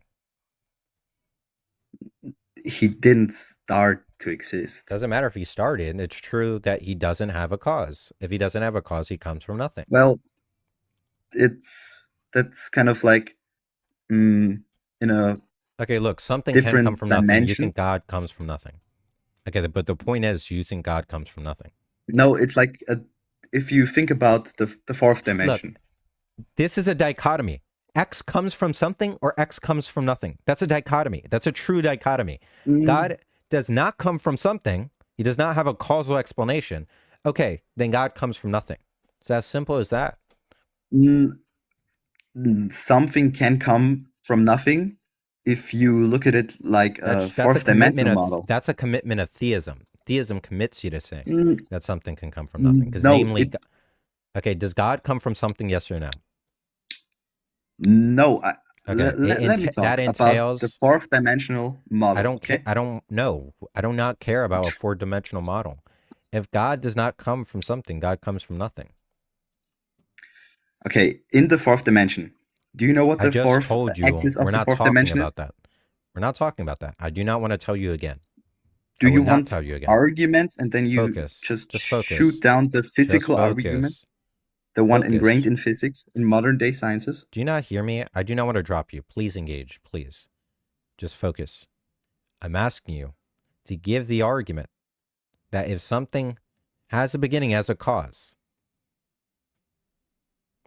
and well, actually, even before that, I want you to just realize how you're being inconsistent because you do think God comes from nothing. Again, it's more about a thing with time. God didn't come from nothing. It has nothing to do with time. Nothing is a quantificational phrase. When I say something comes from no thing, that means quantifying over all the things that exist. There is no thing that has the property of bringing God into being. That's true on your view. There is no thing that causes God. That means God comes from nothing. To deny that entails its negation. God comes from something, which is false on your view. Theism stipulates God's an uncaused being. Uncaused meaning that it comes from nothing. There's no thing that caused it. Okay, so the point is, on your view, God comes from nothing. So it's not true that nothing, that for all things, that no thing can come from nothing. Because your own view admits of a particular being that has that property of coming from nothing. Could you maybe let me explain, be so kind, with the fourth dimensional thing? No, I do not. It's a great way to explain it. Look, no, because that doesn't change anything. I don't care. Look, God's outside of time, but it's true. God doesn't. How can you say that? Can you say that it doesn't change anything if you haven't heard it yet? Because we're talking about a quantificational phrase. We're just talking about when you talk about literally everything that exists. There's no thing on your view that exists that has the property of causing God, right? Is there something that has the property of causing God? Okay, so there's no thing that has the property of causing God. Yeah. Okay, so then God comes from nothing. That's all that means. That's literally what the word coming from nothing means. There's no thing that has the property that of it came from it. That's all that's being said. And now, let's imagine a four-dimensional being, okay? Oh my God. Okay, thank you. And this four-dimensional being, the fourth axis of the fourth dimension, is time.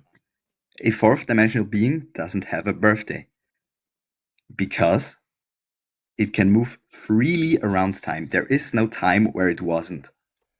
Okay?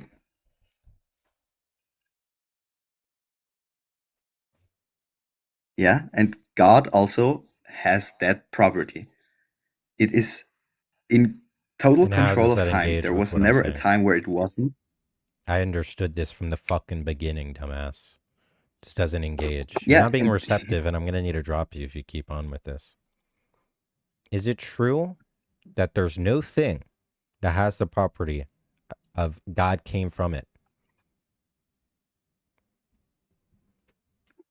Again? It's as simple as this. To say God comes from nothing means nothing caused God. To say God came from something is to say something caused God. You already denied God comes from something, so it just entails its negation. If it's I have a dog or I don't have a dog, and it's true I have a dog, then it entails it's false I don't have a dog. It's that simple. You've already admitted several times already that God does not come from something. So why are you being difficult? Yes, God comes from nothing. Mm-hmm. Yes, mm-hmm. Okay, if so we it's are not true. It's not true that if something we can are come from that. outside our dimension where time is a driving factor that we cannot influence, then None of that that doesn't chain change. of We're things. just talking. I don't care about this. We're just talking about whether God has a cause. It's false. God has a cause, so God comes from nothing. So things can come from nothing, whether or not.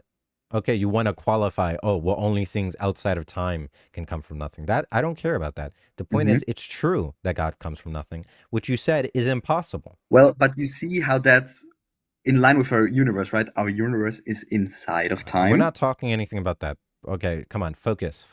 You're really well. If you you're say really, there's no God, you're then really, what's the other option? What's the other option then? You gotta calm down. You're not being linear, and it's making me very frustrated. Just please focus. Because God isn't linear. False. Okay, so focus. So we understand that something can come from nothing. Great. So what's the argument the universe has a cause, given as a beginning? Because according to many laws of science of our universe, it just simply isn't possible for there to have two things come out of nothing. Science doesn't talk about causes at all. Causes is not a scientific concept. That technology is found in philosophy. There's a whole field of philosophy called metaphysics, a subdiscipline called causation, which is the study of cause and effect. The concept of cause and effect came from philosophies. Science is completely neutral to talk about causation. That's like a common misconception. In fact, if you did your homework, historically, there had been scientists who had philosophical views called causal eliminativism, that they eliminate the concept of cause. And they agreed to the same putative information. The science doesn't assume saturated philosophical things. It doesn't assume there's such thing as causes to talk about science. The science doesn't assume causes. You can do all the same scientific procedures and scientific practices and believe the same putative scientific information and take away cause. If you actually talk with a physicist, this has been set on record by physicists. The physics doesn't imply strongly anything about causes. You could believe in all the scientific information and think there aren't any causes in the world altogether. So it's just not true anything about scientific laws implies any significant facts about causes. But that clashes with reality. Okay, but we're just talking about your mistake. I also do saying, okay, you just never I also talking. do statics calculations. I don't care what you do. I don't know why you interrupted me to say stupid stuff. Of course we. Okay, that's fine. Of course the point is that the sciences are completely neutral on talk about causes. They're altogether neutral about cause. You could believe all the same science stuff and deny causes altogether. No, if you take out causes from scientific equations, then it's just about simplifying the calculations. Scientific equations don't implement cause. I don't know where you got that. Well, if you know about science, you would have known this. No, it's for my field of science, it's the difference between a static calculation and a dynamic calculation is just the cause, the movement. If you take a time frame, movement and cause is different. Movement and cause is different. You could think something moves, and without a movement doesn't imply cause. You can have separate reasons to think every instance of motion has a cause. Motion does not entail causes. This is what you're not understanding. Yes, science talks about motion. Obviously, it talks about motion. It does not talk about causes. If you did a single Google AI search and asked if the science talk is neutral to talk about causes, the answer would be yes. If you took 10 seconds to go search that up, you would have known that. Science is not a philosophical discipline. It does not commit you to the existence of causes, doesn't have any particular theory of cause it admits of. It does not admit of any particular methodology at unveiling what are the causes of things. It is completely indifferent to causes. Did you just say that movement doesn't need a cause? Causation, again, is philosophical conversation. It's not science. Scientists can make philosophical claims, like they think every instance of motion has a cause. But at that point, that's not a claim of science. That's a claim of philosophy. So whether or not scientists say that is besides what? Yeah. What are you confused about? Isaac Newton, my favorite philosopher. Yeah, he's not a philosopher. Right, so I want to know if you have an argument that the universe has a cause given as a beginning. Was the one who said, do you know what the first law of dynamics is? If thermodynamics is too hard for you. I don't know anything about science. I don't know if it's hard for me. I haven't studied it. The first is it law hard of for you to dynamics? Understand that cause is not a a scientific technology? Well, yeah, but Isaac Newton would definitely disagree. I'm not confident in what you're saying, but if he disagreed, it doesn't really change the fact he's false. It's just false. And Isaac Newton believed in alchemy anyways. Object at rest. I'm pretty sure at the time. Yeah, but that talk doesn't imply anything about causes. Again, if you just did a Google search, motion with a constant velocity, unless acted upon by a net external force. Right, and that doesn't act. Believe it or not, as very intuitive as that sounds, as talk about causes, it is not. That's what you're failing to understand. Acted upon an external force does not imply cause. An external force comes to be. Yep, that does not imply cause. I'm sorry to tell you. You should just Google this stuff. Can you tell me a way an external force can be created without a cause? Well, I don't understand the scientific jargon. I understand the philosophies, and I understand that that the scientists don't say stuff about philosophies, at least not in any substantial way. And I do know this is further true because there literally has been historically scientists who are causal eliminativists. That's like a literally existing historical position where they're not disputing with other scientists very interestingly about the facts. There's not significant scientific change. The empirical facts are largely neutral to the philosophical facts.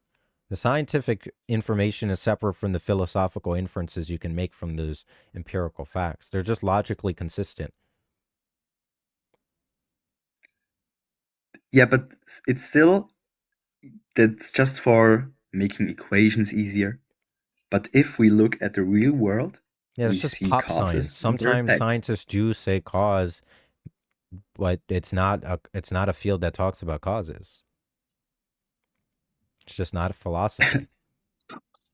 And I wouldn't be surprised if maybe sometimes scientists do overstep their welcome and they're stressing science, mistaking what they're doing as science mistaking what's being done as actually philosophy as science. That's why there's something called science does. That's why there's such thing as experimental philosophy. Finding out the causes of things is experimental philosophy. It's not science. Not all philosophy is armchair reasoning. The theories of what causes even are, there's still like ongoing debate about what a cause is.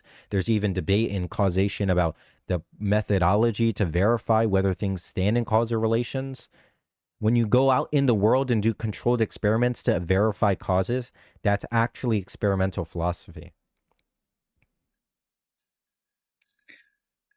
But philosophy already is a thing. We're getting way far away from the point. If it's really observable, how is it real philosophy?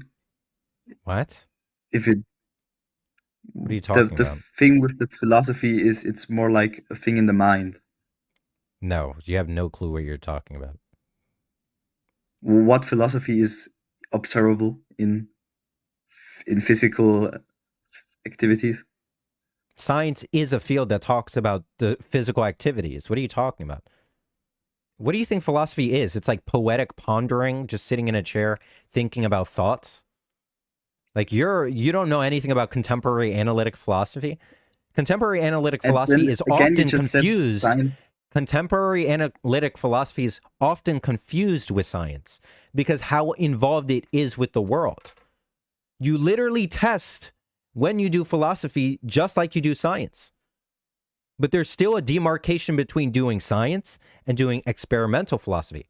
Philosophers of mind, there's a confusion between neurology, which studies the brain, chemistry, and the neurological structures, and philosophy of mind, which is analyzing whether qualitative states correspond with mental states and whether that's strong evidence that the mind's physical. People who do philosophy also study. They study how the brain works to understand whether or not the mind and the brain are the same substance, right? That's why there's such thing as substance dualists. The mind and the body are not the same substrate. They study neurology too to make those philosophical claims. Physicalism, the view that everything's physical, is a philosophical thesis which trivially involves studying the physics. It's that everything is explicable in terms of strictly the physical sciences. Like, you're just really confused. You shouldn't talk about philosophy if you don't know. You clearly don't know enough about science if you think that science is a field that makes any commitments about causes. It definitely does. With it definitely doesn't. Dynamics, for example. It definitely doesn't. For a again, how about this? For how about we stop right here? Needs? We take a minute to think about what you're saying. You can repeat you're that confident, and if you still think you're as confident even after, because you're really arrogant and you're not listening to anything. So what I want to do is I want to put the kind of confidence where your pockets are. How about we wager $50 and I'll put it in AI and I'll show it to you. I'll have it read out loud whether science is a practice that's committed to the existence of causes or whether instead it's neutral to the existence of causes. Because you clearly are, you find it opaque, the line between philosophy and science. It's completely fuzzy to you, but you're talking way too confidently. You just found out that you seriously thought that philosophies don't go out in the world and investigate. What do you think you think you're talking, what you think philosophy is like Aristotle? You still think it's just poetic, waxing poetic? You think it's continental philosophy? You know, like no philosophers are continental philosophers. The existence of logics are invented by philosophers.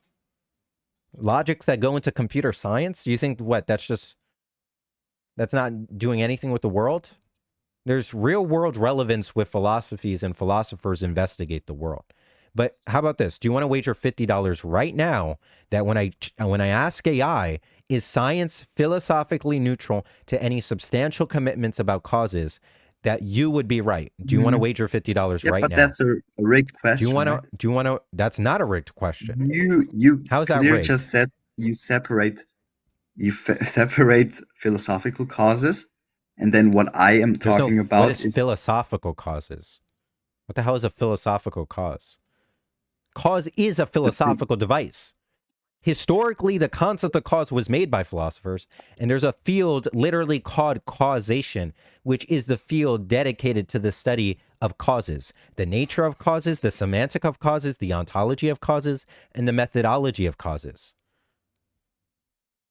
That's what I'm saying. I'm saying, do you want to wager $50 that if I ask it, that if it's committed to any substantial facts about causes, that it's going to say, yes, they're committed to it.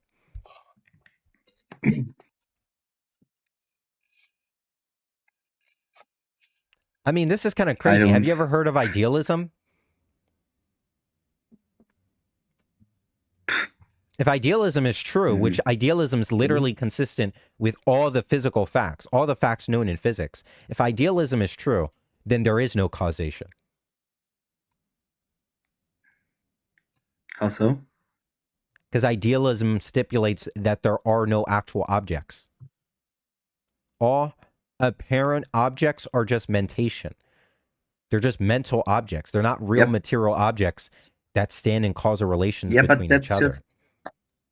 But that just pushes aside the thing that we as people have to live together in the world, and you're not understanding. Dream up that everything. Let's just go step by step. Inside. Is the physics consistent with idealism? Yes or no?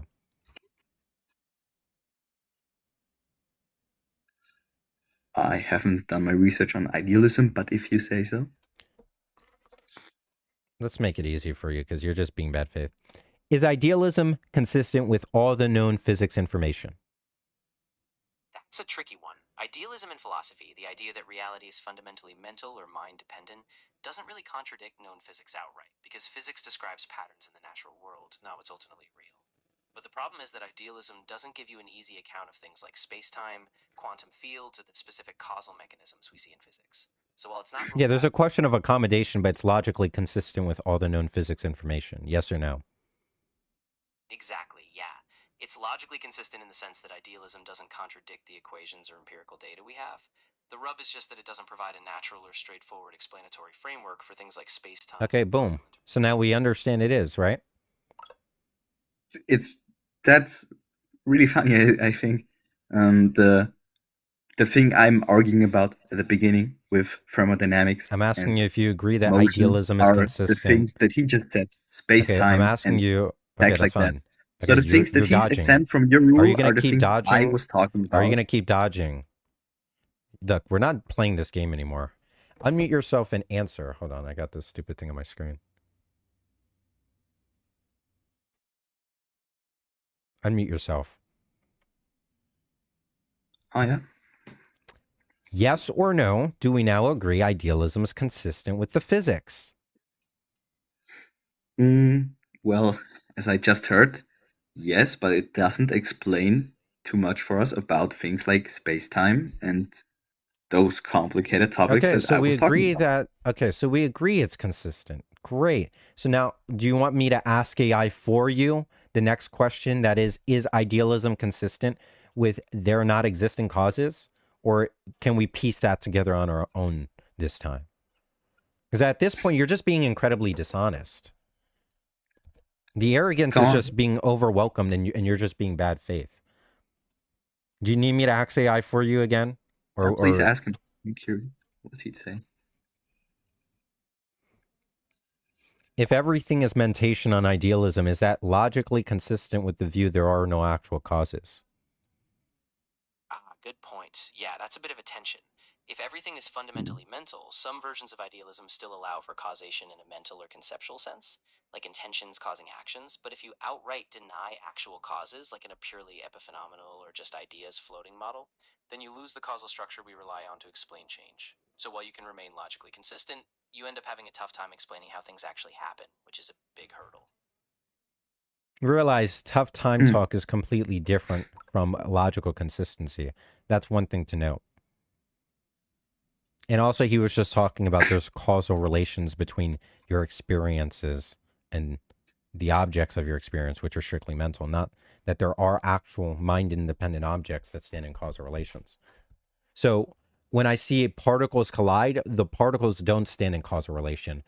The experience stands in causal relation to me. That's what that's saying. And the particles started moving because of your perception, your consciousness? No. Because it's what idealism would say, right? No. Yeah, but without your consciousness, those particles wouldn't even exist. The particles don't exist. If they're mental, they're not real. I think you don't understand. When you talk about realism, the distinction between realism and anti-realism in philosophy is mind independence. No, but for what I'm reading right now, George Berkeley said objects don't exist independently of minds. Not that they don't exist, but they just exist when you perceive them. That's the confusion on the sense of lightweight and heavyweight existence. The relevant sense of existence when you say an apple exists is not the way they exist. They don't exist. What do you think it is when you say an object's a fiction? When you say something's a fiction, you're saying it's mental. That it doesn't correspond with the actual state of affairs. It doesn't correspond with the actual world. Those descriptions do not pick out objects in the world. They pick out objects in your mind. In that way, you can say Superman exists insofar as I have the concept of him. When someone talks substantially about the existence of Superman, that's what's controversial. I could say Superman exists, just meaning I have the concept of him, right? But that's not the relevant sense of existence as we're talking about. You're just saying that those objects exist in the way Superman exists. But if someone's a realist about Superman, they're saying Superman actually is a person in the world. And would it matter that Superman does or does not exist if the reality is just shaped by our minds anyway? The point is that none of those objects stand in causal relations. They're not actually material objects. They're just mental objects. None of those objects that appear to be causally connected are causally connected. Is it like, are you comparing real matter like an apple to Superman right now? Because you say both don't really exist. Yes, an apple is a real object. Superman is not. And still, look, you say this is so annoying with you. The point just is there is consistency with all the known physics and views like there's no causes.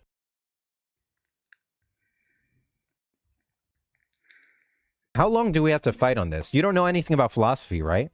Like, why are you fighting about this? Yeah, stop being so arrogant. And you don't know too much about... About what? About science? I've admitted that more than enough times. Yeah, I'm not talking about science, and I'm not acting as if I do. You're acting as if you understand the philosophies when you don't. I have to pull AI to tell you how you're wrong.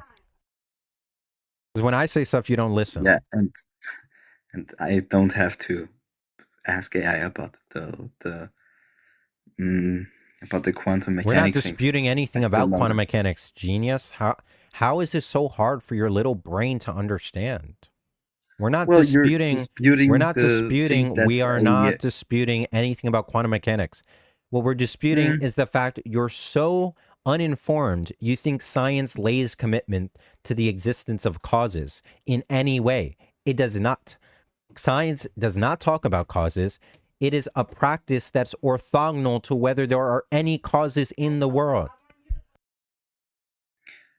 You are fighting against the quantum physical idea that the universe. Okay, look, I'm gonna move on. If possibly, look, do we understand that science doesn't talk about causes? I want a strict yes or no, and this will probably this is gonna make or break it. Yes or no? I still definitely don't agree. Yes or because no? Of... Okay, bye. You're uninformed. My live is gonna end in 2 minutes, it says, because my stream lagged or something, and I don't know what's going on. People on the YouTube stream can see this. I don't really know why this popped up. It used to do this same thing. But, yeah, we only got 2 minutes. I've already talked to you, though. Why are you back? Yeah, of course.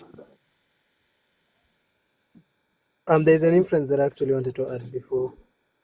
Okay. Before that. I don't know. I don't remember where we left off, but you didn't have an argument last time. We left off where we said that you can't accept that the universe as a whole has a beginning. Yeah, you never gave an argument for that. Yeah, that's right. I gave you the argument, and I told you that no, you didn't. Subset. You're a subset. You never gave me an argument. What was the argument you gave? That everything in the universe has a start. What do you mean by an argument first? Let us start there, because every statement... An argument, a justification for the statement, everything in the universe has a start. Exactly, and that's just the justification I gave is that you are part of the universe, a subset of the universe. I am part of the universe. Entity of the universe, right? I am a part of the universe, right? And you have a beginning, right? And everything else, everything else in the universe that we know of or that anything knows about has a beginning, right? No, remember, I granted you that, and I asked you for the argument that everything actually has. So we're back at the same point. I'm agreeing for the sake of argument. Everything known that has a beginning. Now, what's the argument? Everything actually does have a beginning. Everything in the universe has a beginning. I'm asking for the argument for that, right? Right, that's what I'm asking to give an argument for. Since we are part of the universe and we are bound by time, then the whole universe is bound by time and therefore has a beginning, right? No, I'm asking you for the argument that everything in the universe, or even, and there's even a gap there with the universe, but we have 10 seconds or 15 seconds. But yeah, I don't accept the proposition that everything in the universe nor the universe has a beginning. I've already All you've given you said the is that I have a You are part beginning. of- I agree, I have a beginning. You're not giving an You are an argument. entity. I You are agree, an I have a entity. beginning. I'm asking this time, it doesn't. The whole stream is lag because the OBS. Now I'm realizing why the stream is lagging and acting up. It's because the whole OBS thing.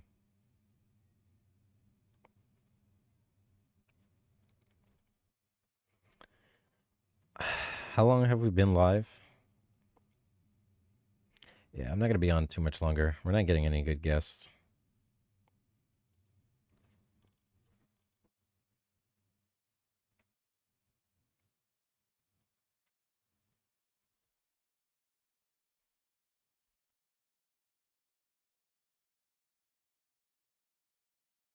Yeah, we're back. The stupid TikTok thing.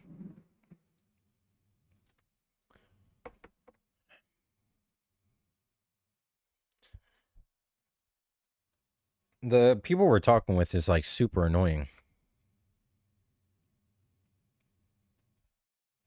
I'm PFP maxing.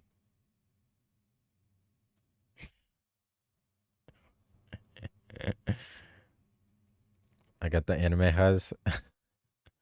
That's a good one. That's a funny one for that shit is funny actually.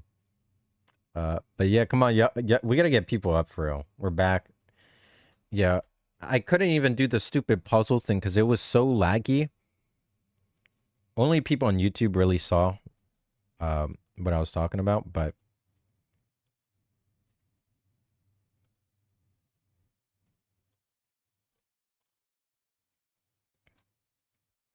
yeah, that guy got blocked. But come on, we gotta get people up for real. I don't know how much longer I'm gonna be on for. Probably not long, but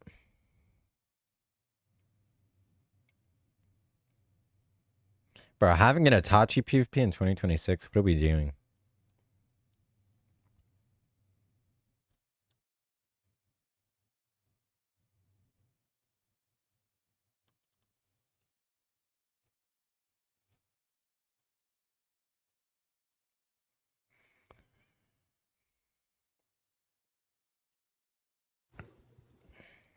Hey, what's up?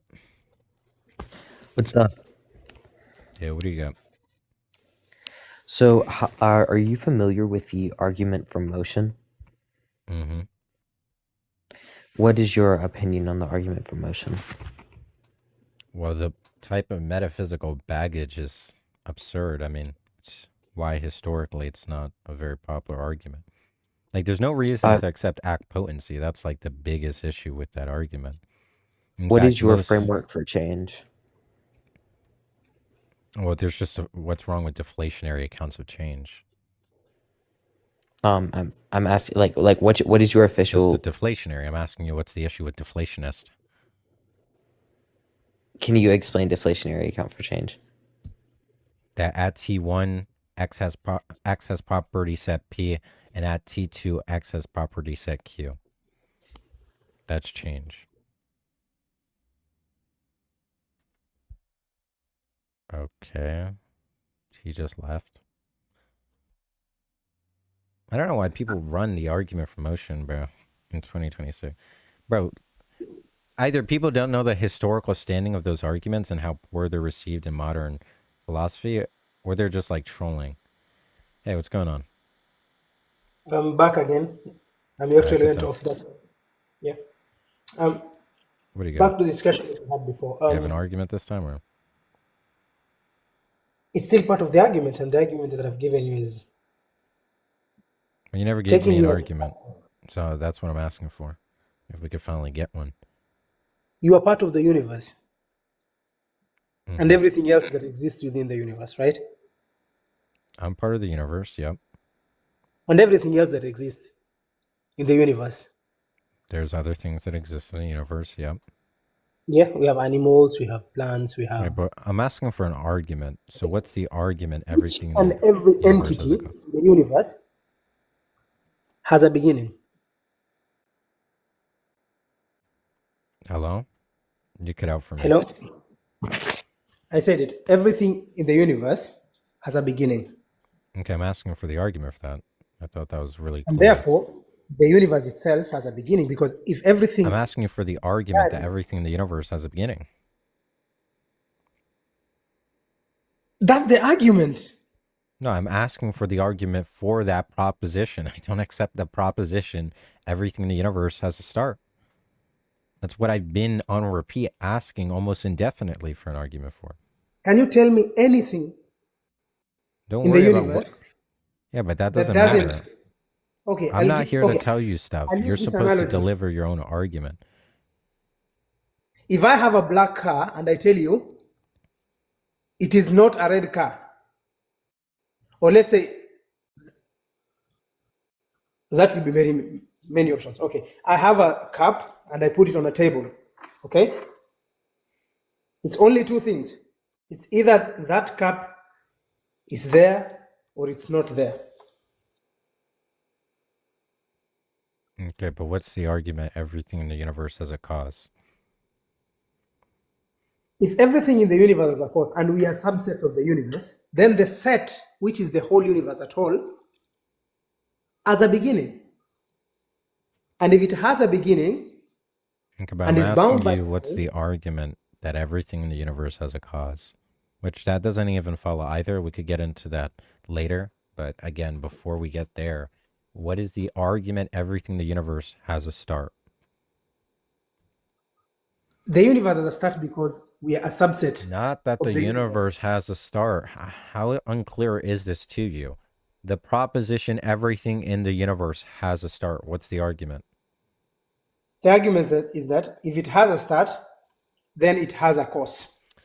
I don't accept that. We're not even talking. That's a different proposition. We're talking about the proposition that everything in the universe has a start. What's the argument for that? I'm not talking anything about causes. The argument for that is that if everything within this set has a beginning, then the whole set itself has a beginning. All right, I'm gonna let you go. Right, it's actually comedy. It's I don't know, like with some people like that, I don't even know how to like communicate it. So it's like so funny that they're that lost. That's almost like a comedy skit. Like he was trolling, like he purposely just keeps repeating the irrelevant stuff. But it's almost like I feel bad for them, but not like, I don't know, not in a malicious way. It's almost like adorable how like lost they are. It's actually so funny.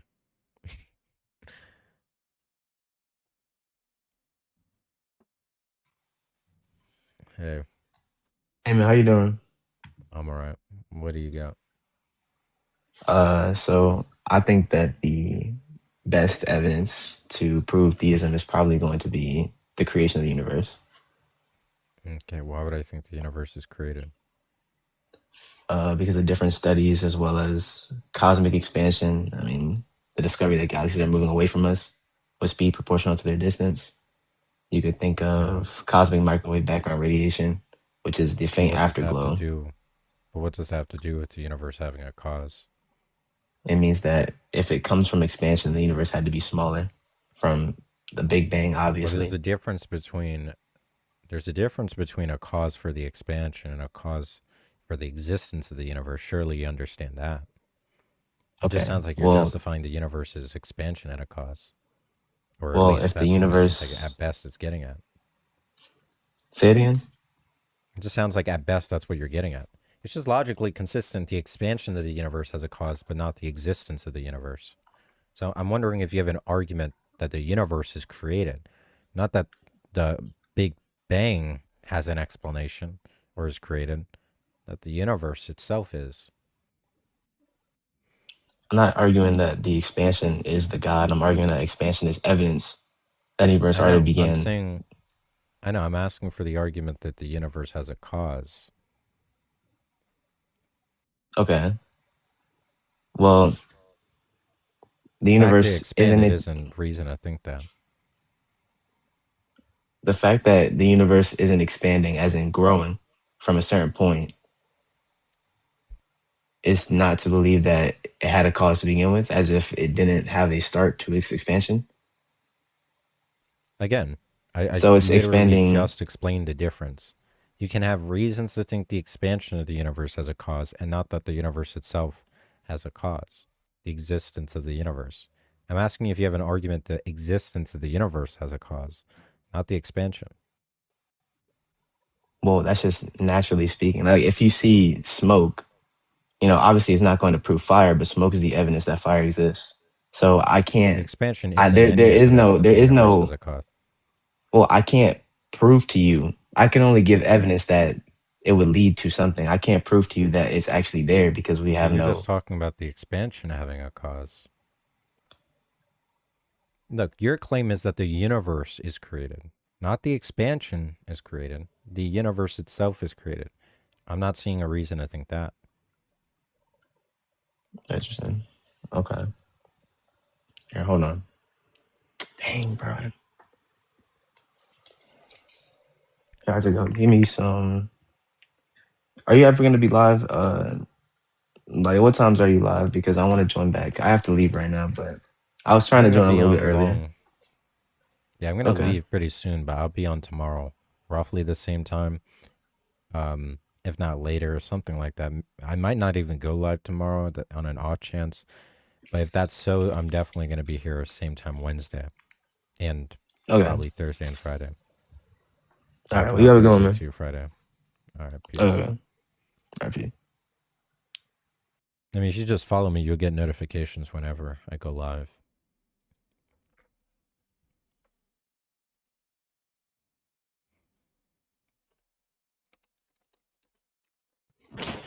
Hello? Hey, what's going on? Is it okay if if you run an analysis on this argument by a theist? Because I would like to know, your opinion on it. It's about PSR. Argument for the PSR? Yeah, it's the argument using PSR to prove God. Oh, it's an argument using the PSR. It's Yeah. the contingency argument? Let me read it to you. You tell me, okay? Okay. If I tab out, will you hear me? Sorry? If I leave the panel, will you hear me or no? No. Okay, then give me a sec. Let me read it. I'll tell you.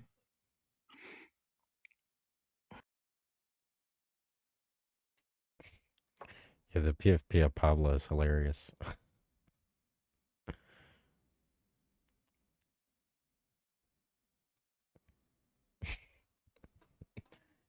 I don't know why. It's low-key so funny.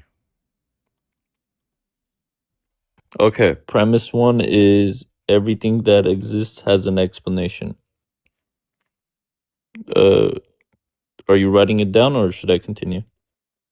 I'll try and just memorize it without writing Okay. anything down. Okay. If it's too difficult, then we might need to just... I'll just write it down.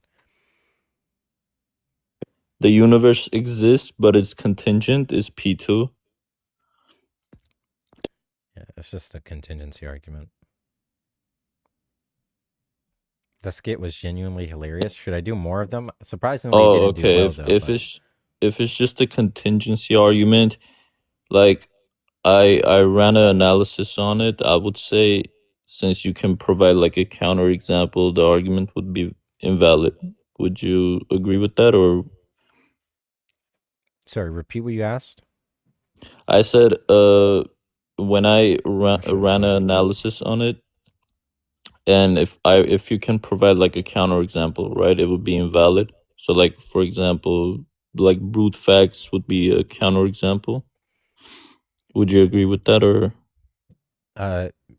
Yeah, I mean, if you had examples of brute contingent facts, then yeah, but so this argument has, so one issue is just it's unclear what, there's two primary things. There's two ways the word contingent is used, usually between Christians and Muslims, because there's a historical context with Leibniz and Avicenna, but usually either contingent is used to just mean possible but not necessary, or contingent means ontologically dependent, or its existence dependent on another is sometimes how it's said. And with the first way, where it just means possible but not necessary, then yeah, I agree. Well, actually, I don't agree. There's contingent things because that for some further reason, which I'll explain in a moment. Yeah, sorry to cut you off, but contingent, you mean like possible but not necessary? You mean as in the modal logic sense? Yeah, like modality, but that's like the problem with it. It's unclear what's the modality it's speaking from. Well, it's clear okay. the name of the modality they speak from is metaphysical modality, but I have no clue what that is. I have good reasons to suspect that it doesn't really actually mean anything, given the many people I've talked with about. To be honest, I would agree with you, even though like I'm a Christian, I'm a theist, but like metaphysical modality is very unclear to me also. Yeah, I think that's kind of like a gibberish idea. I don't really think there's an analysis of that type of thing. So I have strong suspicions that means anything really, but yeah. So what would be the second sense, like an ontological dependency? oh yeah. I just don't think there's ontologically dependent things altogether. That version's more controversial. That the existence of something is sustained by another. I just don't think that type of thing exists. Okay, and the first, like if you used like the first argument or like the metaphysical modality, how would you go about like refuting it? Yeah, well, the argument usually just stops at the fact that there is no analysis of the modality, because without that analysis, it's not expected you can really progress without like a vital concept in the argument. It's like unclear, but additional issues is you can have an infinite series of contingent facts and have a complete explanation. There's stuff called patchwork reasoning. There's a specific principle called the Hume-Edward principle, which is a type of patchwork reasoning, which is that if everything in the set has an explanation, then the whole set is explained, right? And that's true if you have an infinite regress of contingencies, that for every contingent fact, it's going to have an antecedent contingent explanation. So there's no thing in the set that's going to fail to have an explanation. So given patchwork reasoning, you're licensed to say the whole set is explained. Okay, and this would so you would say that, for example, like the Big Bang has a reason behind it, or like how would you go about that, like utilizing that idea into this problem, like to argue against it? Yeah, I mean, if you assume the PSR, for example, then it's consistent that you think everything that might include the Big Bang or whatever else has a sufficient explanation. And for everything, it has a contingent explanation.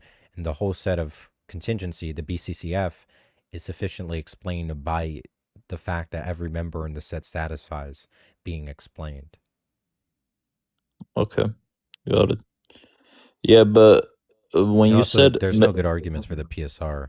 That's also the bloody PSR bare. itself, the framework. I don't accept the PSR. Yeah, but wouldn't you be like performing a performative contradiction if you said I don't accept the PSR? Or how would you justify the PSR when PSR literally itself is saying everything needs an explanation? No, because you can ask for justification for a principle and not think that things in principle have or need explanation. I could think that So you would say in it's like a principle true have explanation. contradiction. No, there's no contradiction there. So for example, like when I say I have no beliefs, but wouldn't you say that's like a performative contradiction? Yeah, that would be. But to question the legitimacy of the principle, everything has a sufficient explanation, and ask for the justification for that. What you're asking for is the justification everything has a sufficient explanation. That you don't believe that. Okay, got it. Okay, that's it. Thank you. No problem. Peace out. I'm only going to take a few more. We have 3 people here. I'll try and go through all these last 3 people.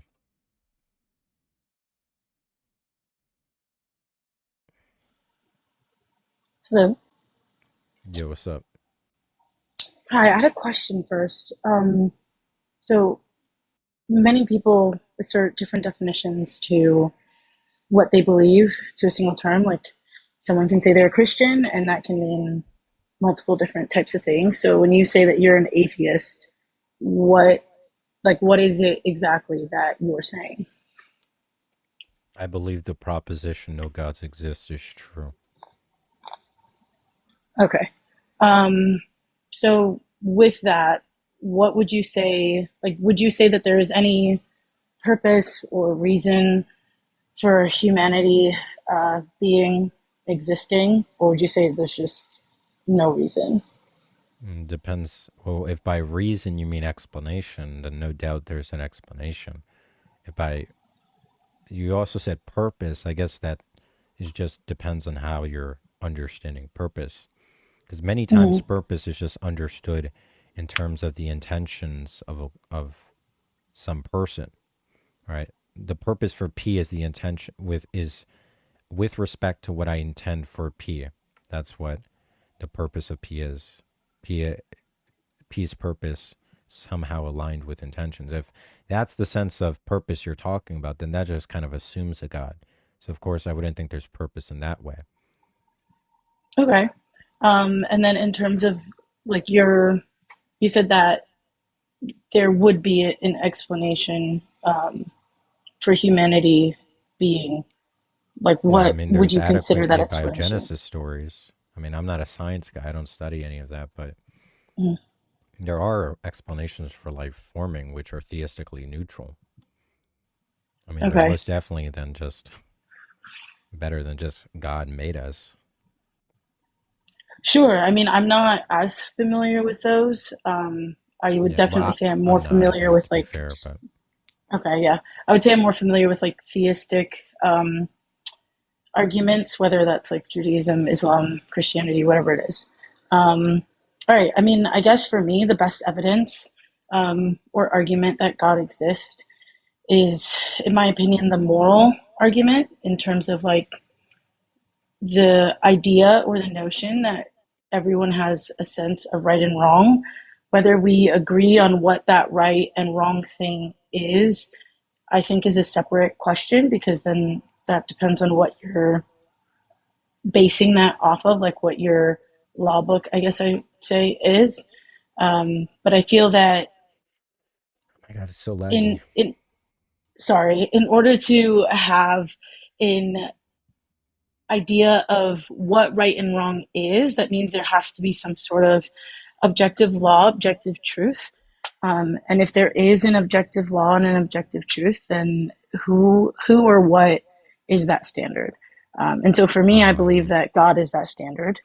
And that I haven't heard any other argument in terms of being able to explain the moral reasoning. Like, why do people believe that certain things are inherently right and wrong, and where do we get that from? So I'm confused about. So first is I don't really understand how you're using objective morality, because I think it's been well established that when philosophers talk about objective morality or moral realism, that when laymen talk about those words, they don't actually know what those things mean as how philosophers use them. So I'm not really sure you're using them. Additionally, I don't know what this standard talk means.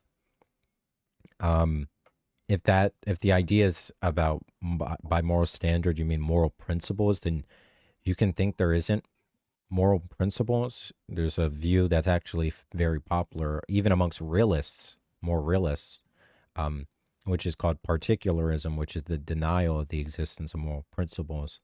And I think the last thing you said is something like, where does the standard, which I'm interpreting as principles, come from? But you could think that those principles don't actually come from anywhere, right? For example, if you're a moral realist and you think there are principles, if you're a moral Platonist, then there's not going to be a causal explanation for those principles. In principle, funny enough, on like Platonism, there's not going to be an explanation for the principles. The principles would just exist, but you can also have views like naturalism, where they're irreducible principles, or they're brute. So it seems like there's a lot of stuff being assumed. In addition, with it's unclear how you're using the language about objective morality. I also want to just say this, just to put it out there. Phil Paper Survey did a 2020 survey on the strongest arguments for God. And there was like roughly 10 or something. I forgot the exact number of arguments. They included ontological, cosmological. I'm not going to go through the list. And the second worst argument was the moral argument. Theists themselves, theist philosophers, think it's the second worst argument for the existence of God. At least that's the converging opinion. Not to just putting that out there that like the academics don't think strongly about these arguments. But yeah, I guess the first question is just, what do you mean by objective? Objective in the sense of the opposite of subjective. I know that's not a good definition. Like, it's fact is fact. It is true. So objective would be that it is outside of your opinion. It's just what it is. So if we were to say outside of opinion, the sky is blue, like, it is objectively true that the sky is blue in terms of the way that we see the sky. But you mean outside of opinions? That's how you're understanding it? Yes, in the sense of like, yeah, outside of whether I agree with the sentiment that's being said, it doesn't take away or add to how truthful it is. Okay, but if it's independent of opinions simpliciter, that would include God's opinions. But then the question is, what does it even mean to say something is good independent of opinion? Because it kind of sounds like you are saying something really adjacent to moral realism in philosophical literature, which is that it's stance independent, which includes goals, intentions, opinions, attitudes. But I think this concept is like gibberish. I don't think it makes any sense to talk about morality without opinions, intentions, goals. Or do you think those things are... So good is not in any way tied to God's goals, attitudes, preferences, opinions? Is that a question? Yeah, is it tied to those things? I would say good is tied to God himself. God in and of himself is good, and through that his actions are well, good. That doesn't help. Just a direct answer. Is it tied to God's attitudes, preferences, goals, and opinions? I guess for sake of the argument, I would say yes. I don't know that I would use that exact language. I meant it the way that I said it. Okay. Well, I don't... If it's not actually yes, I mean, I don't... I'm confused. Is your opinion that good is in some way like identical with God's intentions, attitudes, preferences, goals? It's not any way capturing what just those things? If it means something else, then you should say no. I would say that anything good is that which aligns with God. And so if you're saying that God, as in he has decreed it or he has put it forth, that it would be good. Okay, so then how's that any different than what I'm saying? He decrees it in virtue of what, his attitudes, preferences, intentions, and goals, or something else? No, there's not something else. My answer is yes, but he's not a random decree machine, right? There's a further explanation reducible to his intentions, his goals, his attitudes, his preferences, opinions. Right. I'm not saying that he's not. My point was that I just said that God is goodness. So by default, yes, the way that you said it would fall into that as well. It just sounded like when I had said that God is good, that you were saying that as a rebuttal, but I realized that you were just saying that as a question. So you are just saying that, yes, it is just reducible to God's attitudes, preferences, goals, opinions, etc. As the rubric for what we would say good is, yes. Okay, well, that's just a form of anti-realism, as how philosophers talk about morality. So that's just not what objective morality just means ordinarily, but I guess that's fine. It's just kind of a label dispute, but it's just not a proper description of objective morality. But yeah, if you understand good just as in terms of God's intentional states and stuff like that, then I just don't think there's good, because I don't think God exists, right? There's without there would have to be a God to facilitate God's intentional states. And if you just define morality in terms of God's intentional states, then I agree there's no morality, because I don't think there's any God. Okay, so I hear what you're saying in terms of, by my definition, that you would agree with the claim. Outside of my I definition, think that's do just you, almost not my obviously claim that, untrue, that when you're talking about morality, I don't think you're just picking out God's intentional states. I think that's like a crazy view. Like when you have the intuition, I don't know, kicking puppies for fun is wrong. I don't know what that has anything to do with God's intentions, goals, any of that. well, understanding that kicking puppies is wrong, I would say that the knowledge or the know-how of that being wrong comes from God himself.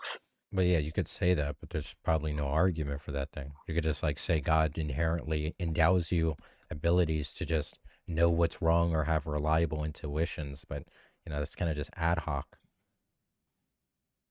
What you could do is you can have a view that the natural world itself is like, there's a view called axiarchy, and the world is itself, it does good things, right? And it makes humans, it forms humans in such a way to have moral intuition such that they do good things, right? You could just like say that as a naturalist. I could just think everything's natural and I can subscribe to axiarchy, but no one's just gonna accept that, right? You don't just get away with that commitment for free. Just like if you believe in a God, so people are just not gonna accept, oh, God just gave you those reliable moral intuitions. You could say that just to explain how you have moral intuitions. Okay, but why would you think that? I mean, I guess from what you said, I would But that's something wonder. interesting, because I have the moral intuition that the Holocaust is bad, but presumably it's either amoral or morally good if an omnipotent, omnibenevolent being didn't act to prevent it. If it was a bad thing, then it's a better world in which it doesn't happen. In a world in which it doesn't happen, an all good being would do. And if God's also omnipotent, then he could realize that world. So we would find ourselves without a Holocaust. It seems like most of the intuitions I have about what's good and bad is just strongly in conflict with the existence of an all good, all powerful being. In fact, I would even say just logically rules it out. I mean, I feel like you kind of went ahead a couple of steps beyond of what I'm trying to get at. I guess my point was more so, how do we know that those things are good and or are bad? Because I would agree that the Holocaust was inherently bad in that millions of lives were That's not taken. consistent with the existence of God. It is consistent with the existence of God. Is God all good? And God is all good. But and he's all powerful? To say he is also all powerful. But if he's all good, he always does the good. And as we agreed, this is a bad thing. So an identical world where this fact does not obtain, right? It's just a parody world, except without the Holocaust. That world would be better. God, as an all good being, would always do the good, meaning he would bring about that world. And he's enabled to do so given he's omnipotent. But we're not in that world. So either he's not all good because there's an instance of good he's failing to do, or like we're mistaken about that thing being evil. No, I hear and understand what you're saying and how you're saying it. I think what, again, I'm trying to go back to is, how would we even know how would we even know that that thing was good or bad? And even within that, let's say the actions the point is that of theism people. almost always commits you to this view called skeptical theism, which is a view that actually just throws away morality entirely, right? And it does that at the I cost. disagree. Well, no, you could search it up. Skeptical theism is actually one of the most popular, like, theist commitments when talking about the problem of evil, like empirically. So when you say disagree, I'm not sure what you're talking about. I'm just talking about empirical facts. Now, that the reason people abandon their moral epistemology, the ability to know what is good and bad, is just to remain consistent with the existence of an all-powerful, all-good being in a world with evils. Well, how do we know that evil is evil? Doesn't matter. If there is evil, imagine I have no idea what is evil, but if there exist any evils in the world, and there's an all-good, all-powerful being, a good being could make a world where that evil doesn't happen, and that would just be a better world. Because evil just means it's worse, it happens. So if it just hadn't happened, it would be a better world. Okay, a good being would do the good thing, trivially, which that's what it means to be all good. You always do the good. And they have the power to succeed in their aim. So they wouldn't fail with respect to their aim. Sure, I guess my question would be, how do we know that? I already told you, you don't know. Let's say we don't know. Just if we assume there's at least one evil, no one knows what is evil and what's not. If there's I didn't evil, finish just, the rest of my sorry. sentence. I was saying, how do we know that the plan that is being enacted or what's going on is or isn't the best way to bring about the most good? Like, if we ourselves are not, but that's to admit there's no omniscient. Evils. Yeah, but that's to admit there's no evils. That's what that commits you to saying. If we're in the best possible world, if we're in the best possible world, there's no evils. I disagree, because the only way to know that there is good is to know that there is evil. And what the only are you way to know disagreeing there with? is I'm so evil is to confused. know that What there's exactly good. am I saying you're disagreeing with? I just want to be more precise. The aspect that in order to cling to a theistic view of God being goodness, that either he's failing or he is not good because evil exists. Yeah, that's necessarily true. If God is if he's all good, he always does the good, and there's an evil, and he has the power to prevent that, an all good being can't possibly not act to prevent that, or else they wouldn't be doing, they can't be all good. They're not always doing the good. So that's where, right. So that's where my question comes in of what is that good? Like, how do we know that the thing that is happening is good or bad? What is I'm saying, imagine I already said this twice. Imagine you don't have any idea about whether things are good or bad, or how to know. So long as there's at least one evil beyond what we know it is, if there's at least one evil in the world, that's logically incompatible with the existence of God. I don't agree with that. And again, I want to go back to the definition of then a good being would like what is the definition of good? How are we saying that? You already said this it's is understood good in terms or of God's intentions. We're just saying if something is good, then a being who's all good, if something's evil, a being that's all good would prevent it. How do we know that? Evil just means it's better it not happen. The world where it not happen is then better. So you're saying that evil means if it didn't happen, it would be better, therefore it's evil. That's literally what no, evil just means is a worse world where it happens. That doesn't make sense to me in terms of that being evil. I mean, you could say the world in which evil I don't just get means it shouldn't have happened. It's a better world where it didn't happen. I mean, I could tomorrow someone gives me $1 million and then I use that money to overdose on drugs. It would be a better world in which I didn't get the $1 million, or would it be a good world because now I'm rich? It's like, I feel like it depends on how you're defining good and evil. If it's entailed from you getting the money, you do that action, then it's bad. If it's not, you could do otherwise with the money and you could do very good things. Then what's good is getting the money and not doing the overdosing.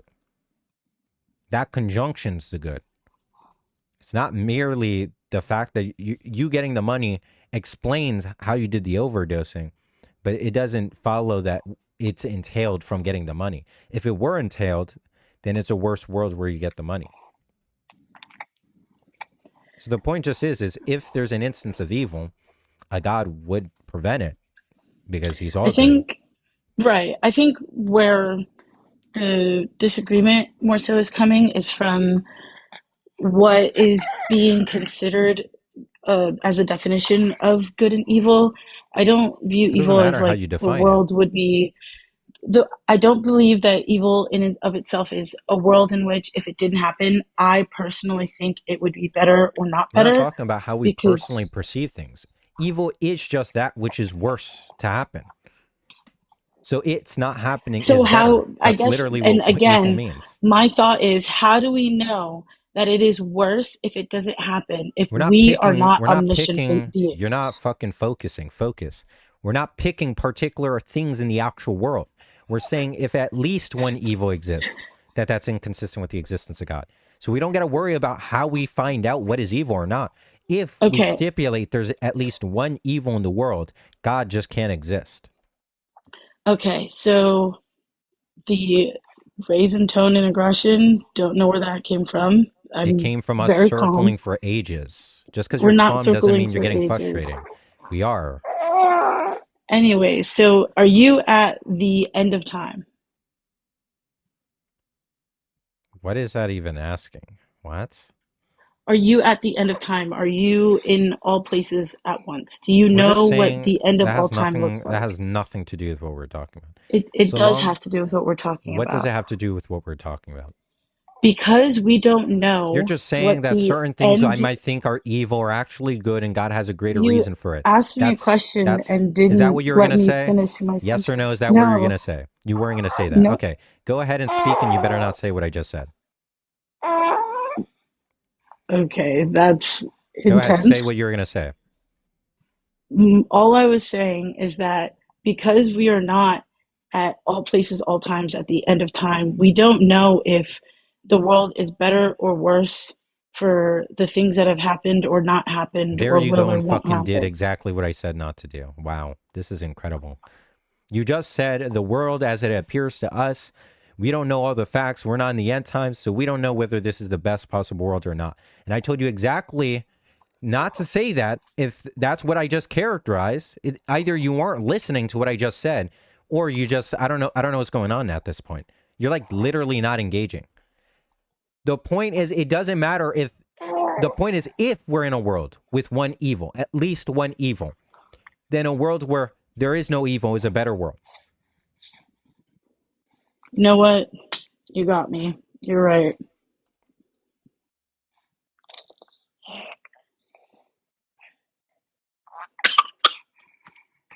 All right. Well, on that note. So what now?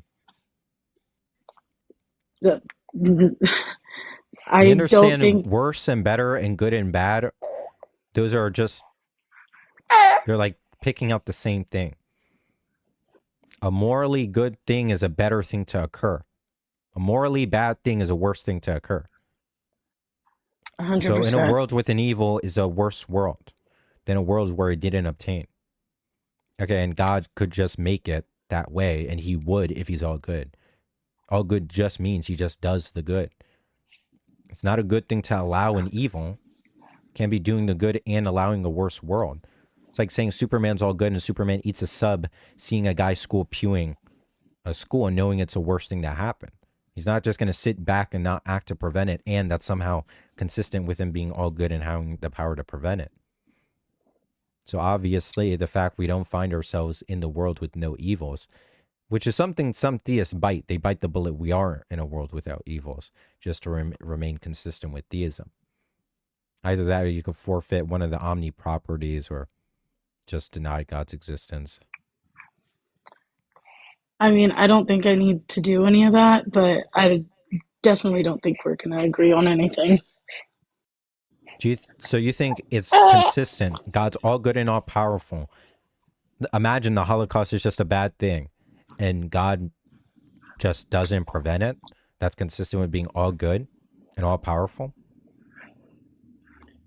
in terms of who he is, I mean, yeah, I don't understand why the world is exactly the way that it is. I do know that it says that God gives us over to our own free wills. We are able to do the things that we want to do. If it's a bad thing, that means there is no moral reason. Well, you have moral reasons to do. It's just what it means to say something is good. So it's not possible. It's like used in God's plan. Evil meaning it's a bad thing. It's a better world where it not occur. If it's necessary for God's plan, it's needed to facilitate it, then it's not a bad thing. I'm saying in the world where the Holocaust is bad, let's just assume the Holocaust is an evil. Is it possible that an all-good, all-powerful God exists there? You asked me the same question 3 times, and my kid is waking up, so sorry. Bye. All right, bye. Yeah, that was going nowhere. And what was that? She was freaking having her baby suck on her tit right there or something? That better have been a bottle, I swear to God. Yo, dude. Hey, what's up? So, what's up, man? So basically, I'm going to continue with what the woman was saying.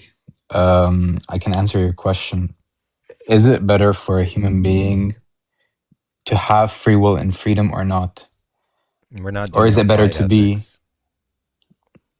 What do you mean not on applied ethics? First, free will defense is, it's not about me judging what is actually good and bad. But first, free will defenses do not escape the problem of evil. Us having free will, human beings doing evil, doesn't negate... It does. Well, first, even if we had free will, it's not consistent with an all-good being because he's still not doing the good.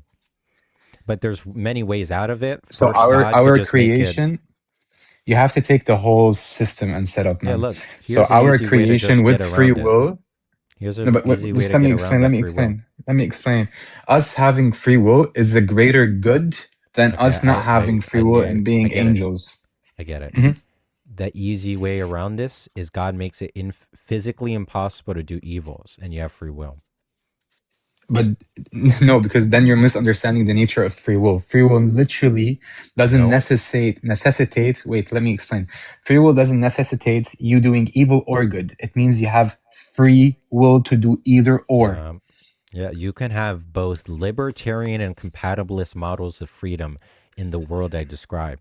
The world I described is consistent with the continuity of genuine freedom on both libertarian or compatibilist models. What it does is it just restricts the modal space. The possible actions you freely choose between are ones that are not evils. You can't freely choose evils. Nonetheless, you have genuine freedom. You cannot freely choose evil. Repeat your sentence, please. You can't freely choose evils, but you nonetheless have free will. So you cannot freely choose, but you still have free will? Isn't that a little bit contradicting? Choice. Nope, because but you said you cannot freely... Well, wait. You said you cannot freely choose, but you still have free will. That's not what I said. Nope, that's not what I said. I'm literally quoting you. That's literally not what I said. Okay, then repeat yourself, please, because then maybe I misheard you. You can't freely do evils, but you still have free will. You still freely choose actions. You just can't. But then you're necessitating. Evils. Wait. Then you're necessitating. Oh my God, this word. Then you're necessarily saying that free will leads to goodness, which is not the free will nature. It's a way to have freedom, and freedom isn't defined in terms of the possibility of evil. So not freedom, free will, like that. Yeah, I'm saying free will does not. Yeah, that's what I'm saying. Free will is not defined in terms of the possibility of evil. So you can have freedom and the option to only choose between good actions. Right? God already makes it there's many actions I can't freely choose as is. I can't levitate people with my mind. There's already nomological restrictions. The modal space becoming smaller doesn't do anything to deter genuine freedom. Genuine freedom is just how you select between the options in the possibility space. That's consistent with the possibility space becoming more narrow. No, because then you're changing the human nature as well, man. I'm saying God could make it where we have freedom and not the possibility to do evil. So He's not you're saying changing. He's not changing because human nature. He could just make no, the you are, world. because as a human, with our creation, we have the nature. In our human nature, we have it's necessary to have free will. This is how God created the system. Yeah, but I know wait, you you're not have free will in the understanding. world I'm describing. But you're not understanding me. I understood you. I don't I think understood you. You're saying, I swear I understood you. I swear you don't. Can I steal man your argument? I'm not making I'm not making an argument. I'm just explaining how free will fails. I'm just saying how you can have no evils and freedom. But this is exactly what I'm trying to say. As humans, it's in our nature to have free will. It's within the system. Exactly. Right. So you saying, for example, we cannot levitate someone because God already kind of narrowed down us and our abilities to do certain things. It's the definition of a human being, and it's also within the definition of a human. That is not the definition of human. What are you talking about? What does that even mean? The definition of human being is not defined in terms of can't levitate people. What are you talking about? Obviously, 11 from Stranger Things is a human being, though she's not real, but she has the power to levitate. What am I talking about? Yeah, obviously, it's not a part of the definition of human that you can't levitate people. The reason we can't levitate people is not because of us. It's because the external world. No, because we're human. No, because we're human. Because we don't have the ability is what I'm trying to tell you. Yeah, the point is God can make it that the physical world is such a way where you can't do evils. No, because then you're going against the human nature which God created you in. I know. The point is, if you want no evils and you want freedom, this is a way you have both. If you want no evil and you want freedom, then God limits your surroundings and limits your physical atmosphere or whatever you were trying to say. I understood, but I cannot repeat it back in my own words. For what exactly? Evil is logically incompatible with God. You then bring in freedom. Doesn't escape the issue because you can have freedom and no evils. I'm going to ask you something, and I just want an honest answer. It also does seem strange because is your view that every instance of free deliberations, those are goods? What is the question? I don't even understand the question. When you deliberate on doing something freely, and you succeed in doing that thing, is it always good? Is it always good that I'm choosing good? Is your question? No, that you're choosing. You think it makes sense to say you choose evils, right? Yeah, it definitely makes sense because that's my human nature. How is that even a way out of the problem of evil? The problem of evil assumes or pre-assumes that God allows evil because he's evil. No, that's not even. That's beyond confused. No, because he's not all powerful, and if he's a good God, he would stop evil. Wrong. The problem of evil, bro. I'm literally saying what you were saying. You got to stop talking. The problem of evil is an argument that there's a logical incompatibility with the existence of evils and an omnipotent, all-powerful being. Sorry, omnipotent, omnibenevolent being. All good. Bro, you're not even making sense. You cannot structure an English sentence without bringing so many, I don't know. All good, all powerful being. Yeah. What are you talking about? Repeat yourself. Your sentence didn't even make sense. The problem of evil is an argument. There's a logical inconsistency with the existence of gratuitous evils and an omnipotent, omnibenevolent being. There's a logical inconsistency with us having evil in this world and God existing? Yep. Is what you're trying to say? You could have said it in this easy way to understand. You no need to bring up all those words. It's specifically not God. God is consistent with the evils. An omnipotent, omnibenevolent omnibenevolent being. Oh, you're laughing. Bro, I swear that I don't understand what you're trying. Omnibenevolent. No, to be honest with you, I don't. And I don't get what you're trying to say. Omnibenevolent just means all good. Can I wait? I just want to stop this omnibenevolent, all of this omni stuff. I just want to ask you a question. Benevolent. Okay, I just want to ask you a question. Is it better for human beings to have free will or for them to be robots? We're not doing applied ethics. The problem of evil is just that the existence of gratuitous evils, in fact, you can even argue evils of any sort, is logically incompatible with an all-good, all-powerful being. Now, the point is, free will doesn't escape that, because the existence of free will being a good does not somehow get God off the hook. That there's just a logical incompatibility in a world with evils. There still can't be a world with evils, even if you make it that there's free will in that world. And God allows evil. Possible. Wait. God allows evil. He can't allow. God allows it. That's evil. Not, you can't no, because if I can explain. I can explain. Wait. I understand. Just calm down. Wait. If by allow you mean is morally permissible, then that's not possible. Evils are not morally permissible. They're evils, meaning they're morally impermissible. No, evil doesn't mean morally impermissible. That is what evil means. No. If it's not morally impermissible, then if it's not morally impermissible, it's not evil. So because God evil just means what shouldn't happen. Morally impermissible means what shouldn't happen. What if you take evil as the absence of good? Why wouldn't you take the definition of evil being the absence of good? Because it would change everything. That doesn't change anything. You can have that view. You can have a deprivation view or whatever. That's fine. The point just is evils are that which shouldn't occur. So they're not permissible in a moral context. Because God allows evil, he's not all powerful? He couldn't allow them, because allowing it is a bad.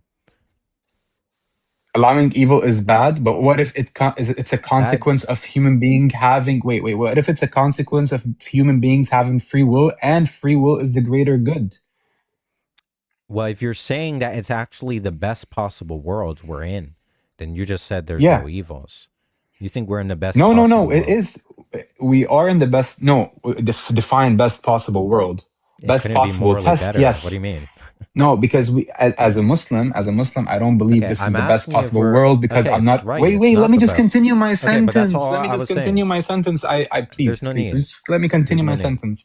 No. Why there's no need? You're cutting me off. You're cutting me off. Just let me continue.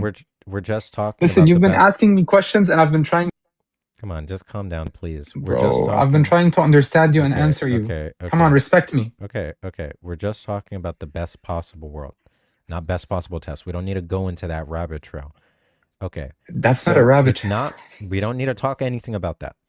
So it's not the best possible world. So the fact we're not in the best possible world is not logically consistent with the existence of God. Why? Because all good God would bring about the best possible world, has the power to do so, doesn't do so. You're assuming God's intentions. No, you're assuming God's intention is his creation. I'm not assuming anything. All good. How does that contradict God's nature? Wait, how does that contradict God's nature? All good just means always does the good. Yeah, always does the good doesn't mean this world the best possible world is obviously the best possible thing. And all this is the best possible world for God's intention and goal. Okay, we're just talking. This is not the best. So then define God for me, so we can continue this conversation. Because there's no need to do that. This is not the best possible world, as you already agreed. So the world could be. No, I don't agree. I don't agree. Based on what you're saying, I don't agree. So you think we're in the best possible world? Exactly. So you think the world? So a world with one less millisecond of suffering would be a worse world. You think the Holocaust is a good thing? Oh wow, you think the Holocaust is a good thing? Yes.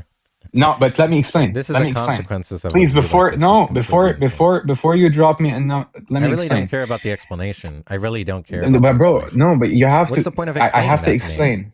What's the point of explaining? Can I explain? But you spoke, right? You spoke, right? I respected you and I heard you.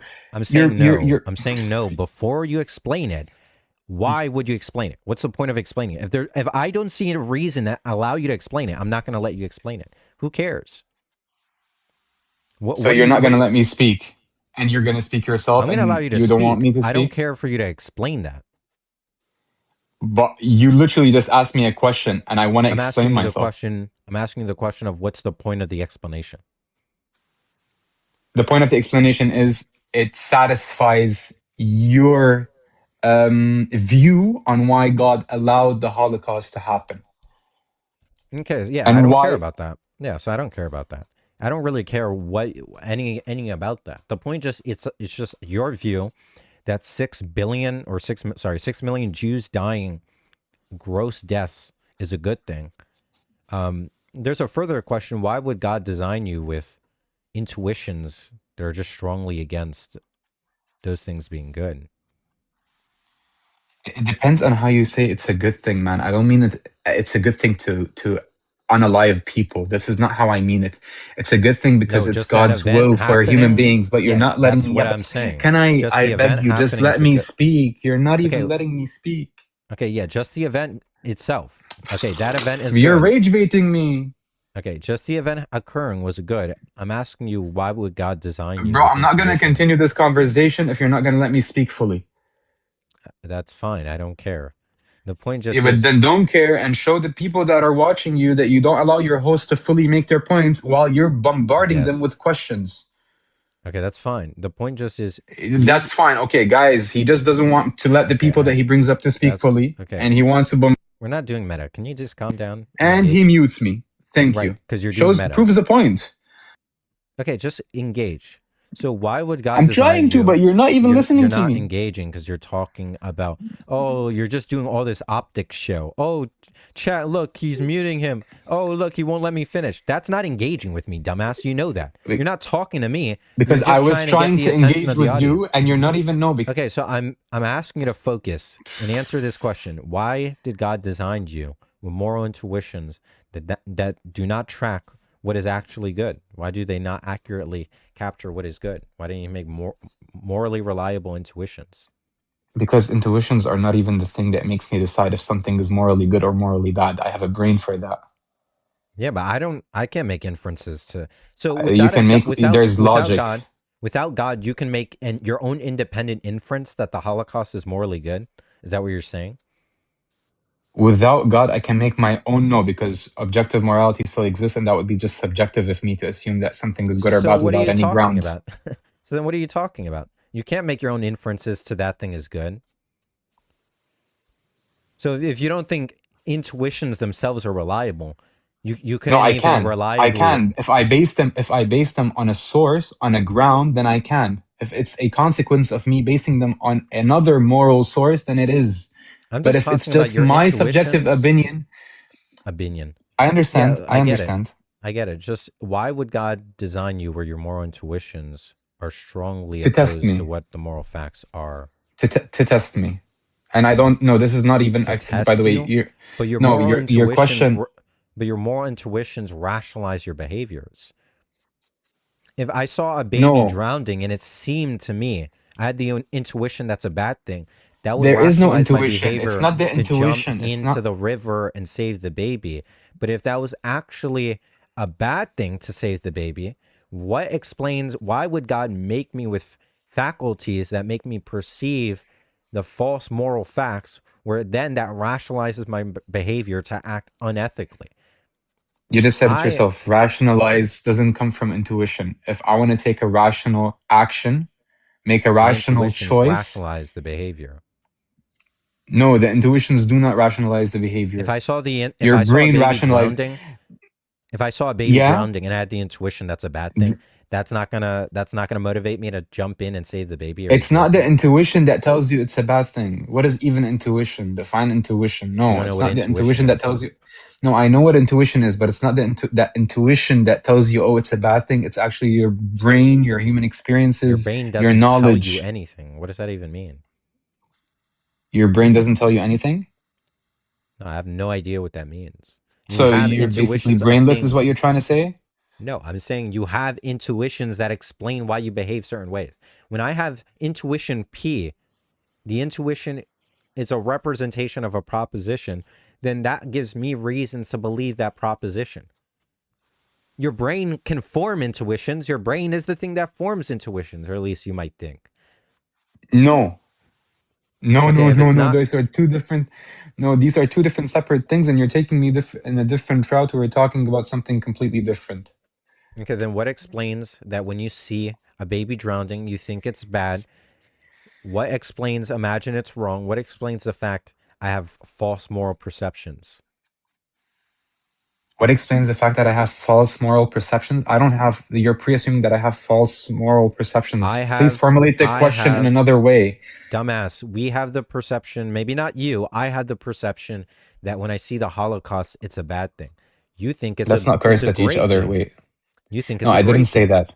I Yes, didn't you say said, that. You literally No. You literally said it brings about the best possible world. That's what you said. It's yes. a great thing. This is exactly what I said. I didn't. It's a great thing. Yeah. Okay, it's a great thing. It's an not amazing. The action itself. It's amazing. Not the action it's amazing. itself. The world okay, that we live it's in. Amazing. It's amazing. It's amazing. Because a world without the Holocaust Don't is worse. strawman my argument. Don't strawman what I'm trying to say. I asked you several times, is it a better world or a worse world in which the Holocaust happened? You said it's a better thing the Holocaust happened. Right? Now, I find that view crazy. My moral perceptions give me the exact opposite impression. But what explains that fact? That's what I was trying to tell you 5-10 minutes ago, and you weren't trying to even let me fully speak. Dumbass, but it's fine. I'll explain myself now. If you listen, please, and do not interrupt me. So basically, you are analyzing God's system, right? And the actions that happen in God's system, including evil. Wait, yes, okay. Okay, you're not talking which perceptions? About that, human beings' perceptions? What other perceptions would I be talking about, dumbass? Human beings' perceptions, and what is the question? We have that the Holocaust is bad. Our perceptions are not reliable because they're actually a good thing. What explains why God designed us with faulty moral perceptions? It's not faulty moral perceptions. It's free will. My perception is no. Free will has nothing to do with how you perceive facts. What are you talking about? Free will is about you freely acting.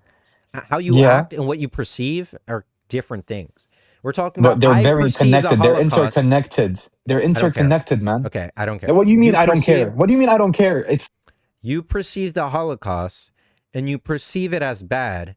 Why would God make it where you perceive it as bad when it's actually a good thing? It's a faulty question because God doesn't make me think that it's, from my perspective, that it's bad. He doesn't design the way you perceive? He did design the way I perceive, but I have free will and it's interconnected, as I said. That has nothing to do with how you perceive. So I asked the question again, but please formulate it properly. What explains your faulty perceptions with respect to the moral facts? You perceive the Holocaust my as lack bad. of knowledge. My lack of knowledge. Good. My lack of knowledge is the answer. We're not talking about knowledge. We're talking about perception. And I'm telling you that your knowledge and what you know about this world changes your perception, and it's interconnected. What are you not understanding about this? About why, if I know, for example, why don't you now just perceive. Look, you might not know that the Holocaust is good or bad, but upon perception, it appears bad, but it's not bad. Why isn't it that it always appears as the moral facts are? That's a separate issue from whether you know the moral facts. Just how the moral facts appear to you. Your question is not even making sense because things do not appear. You're too dumb. Things do. Yeah. Maybe this would be the last guess. I don't know. These guests are terrible.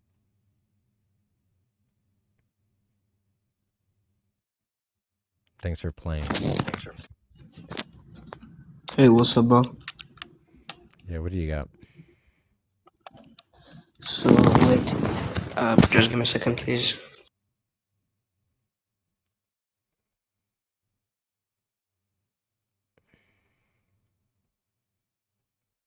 Yeah, hey. Yeah, what do you got? What's up, bro? Yeah, what do you got?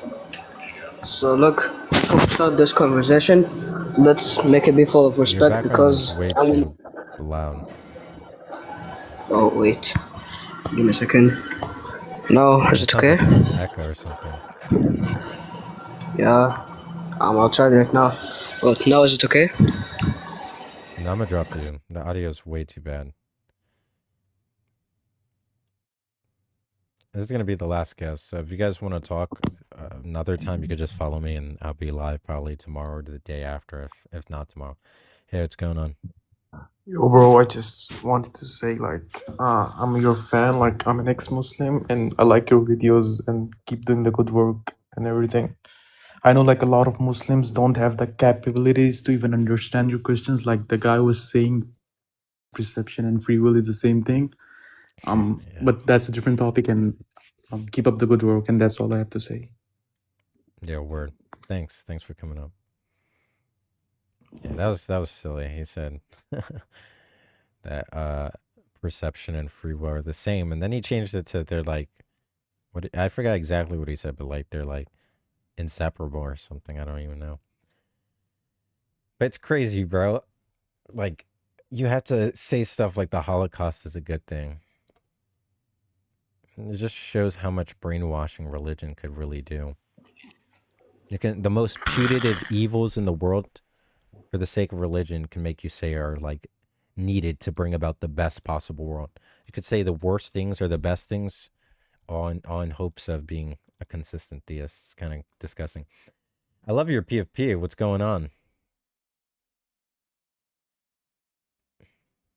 Why are you up here? I'm gonna drop you.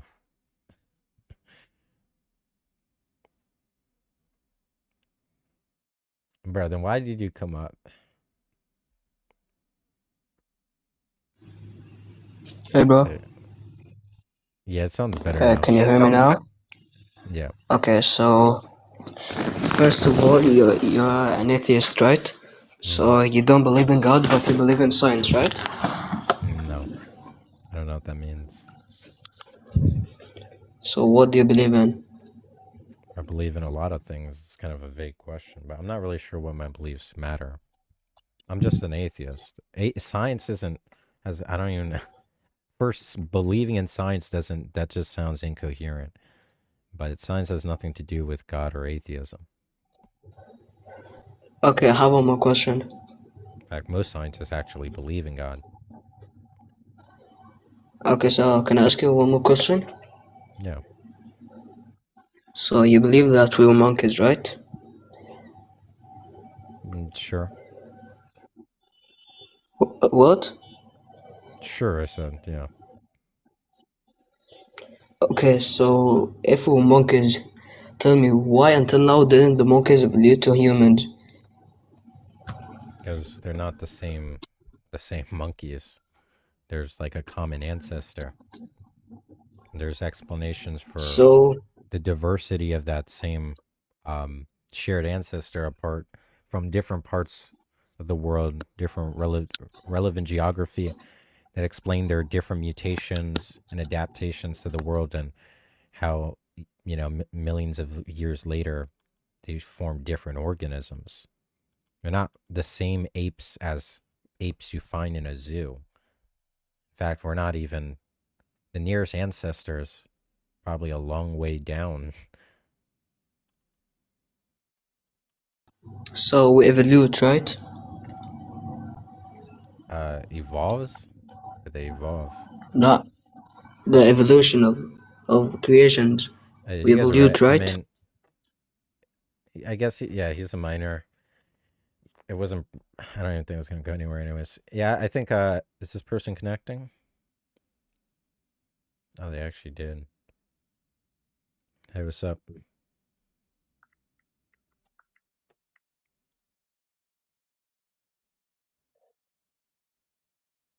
You there?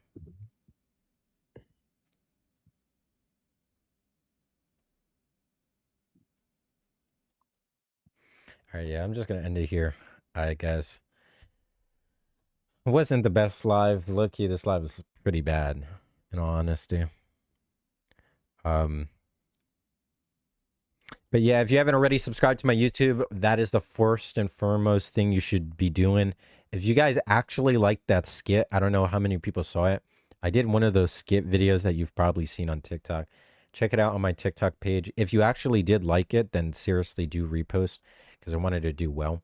I don't know if I'm going to ever do one of those again. Maybe I will. I don't know. It depends on how well they do. Do more, yes. I liked it, to be fair. Do more.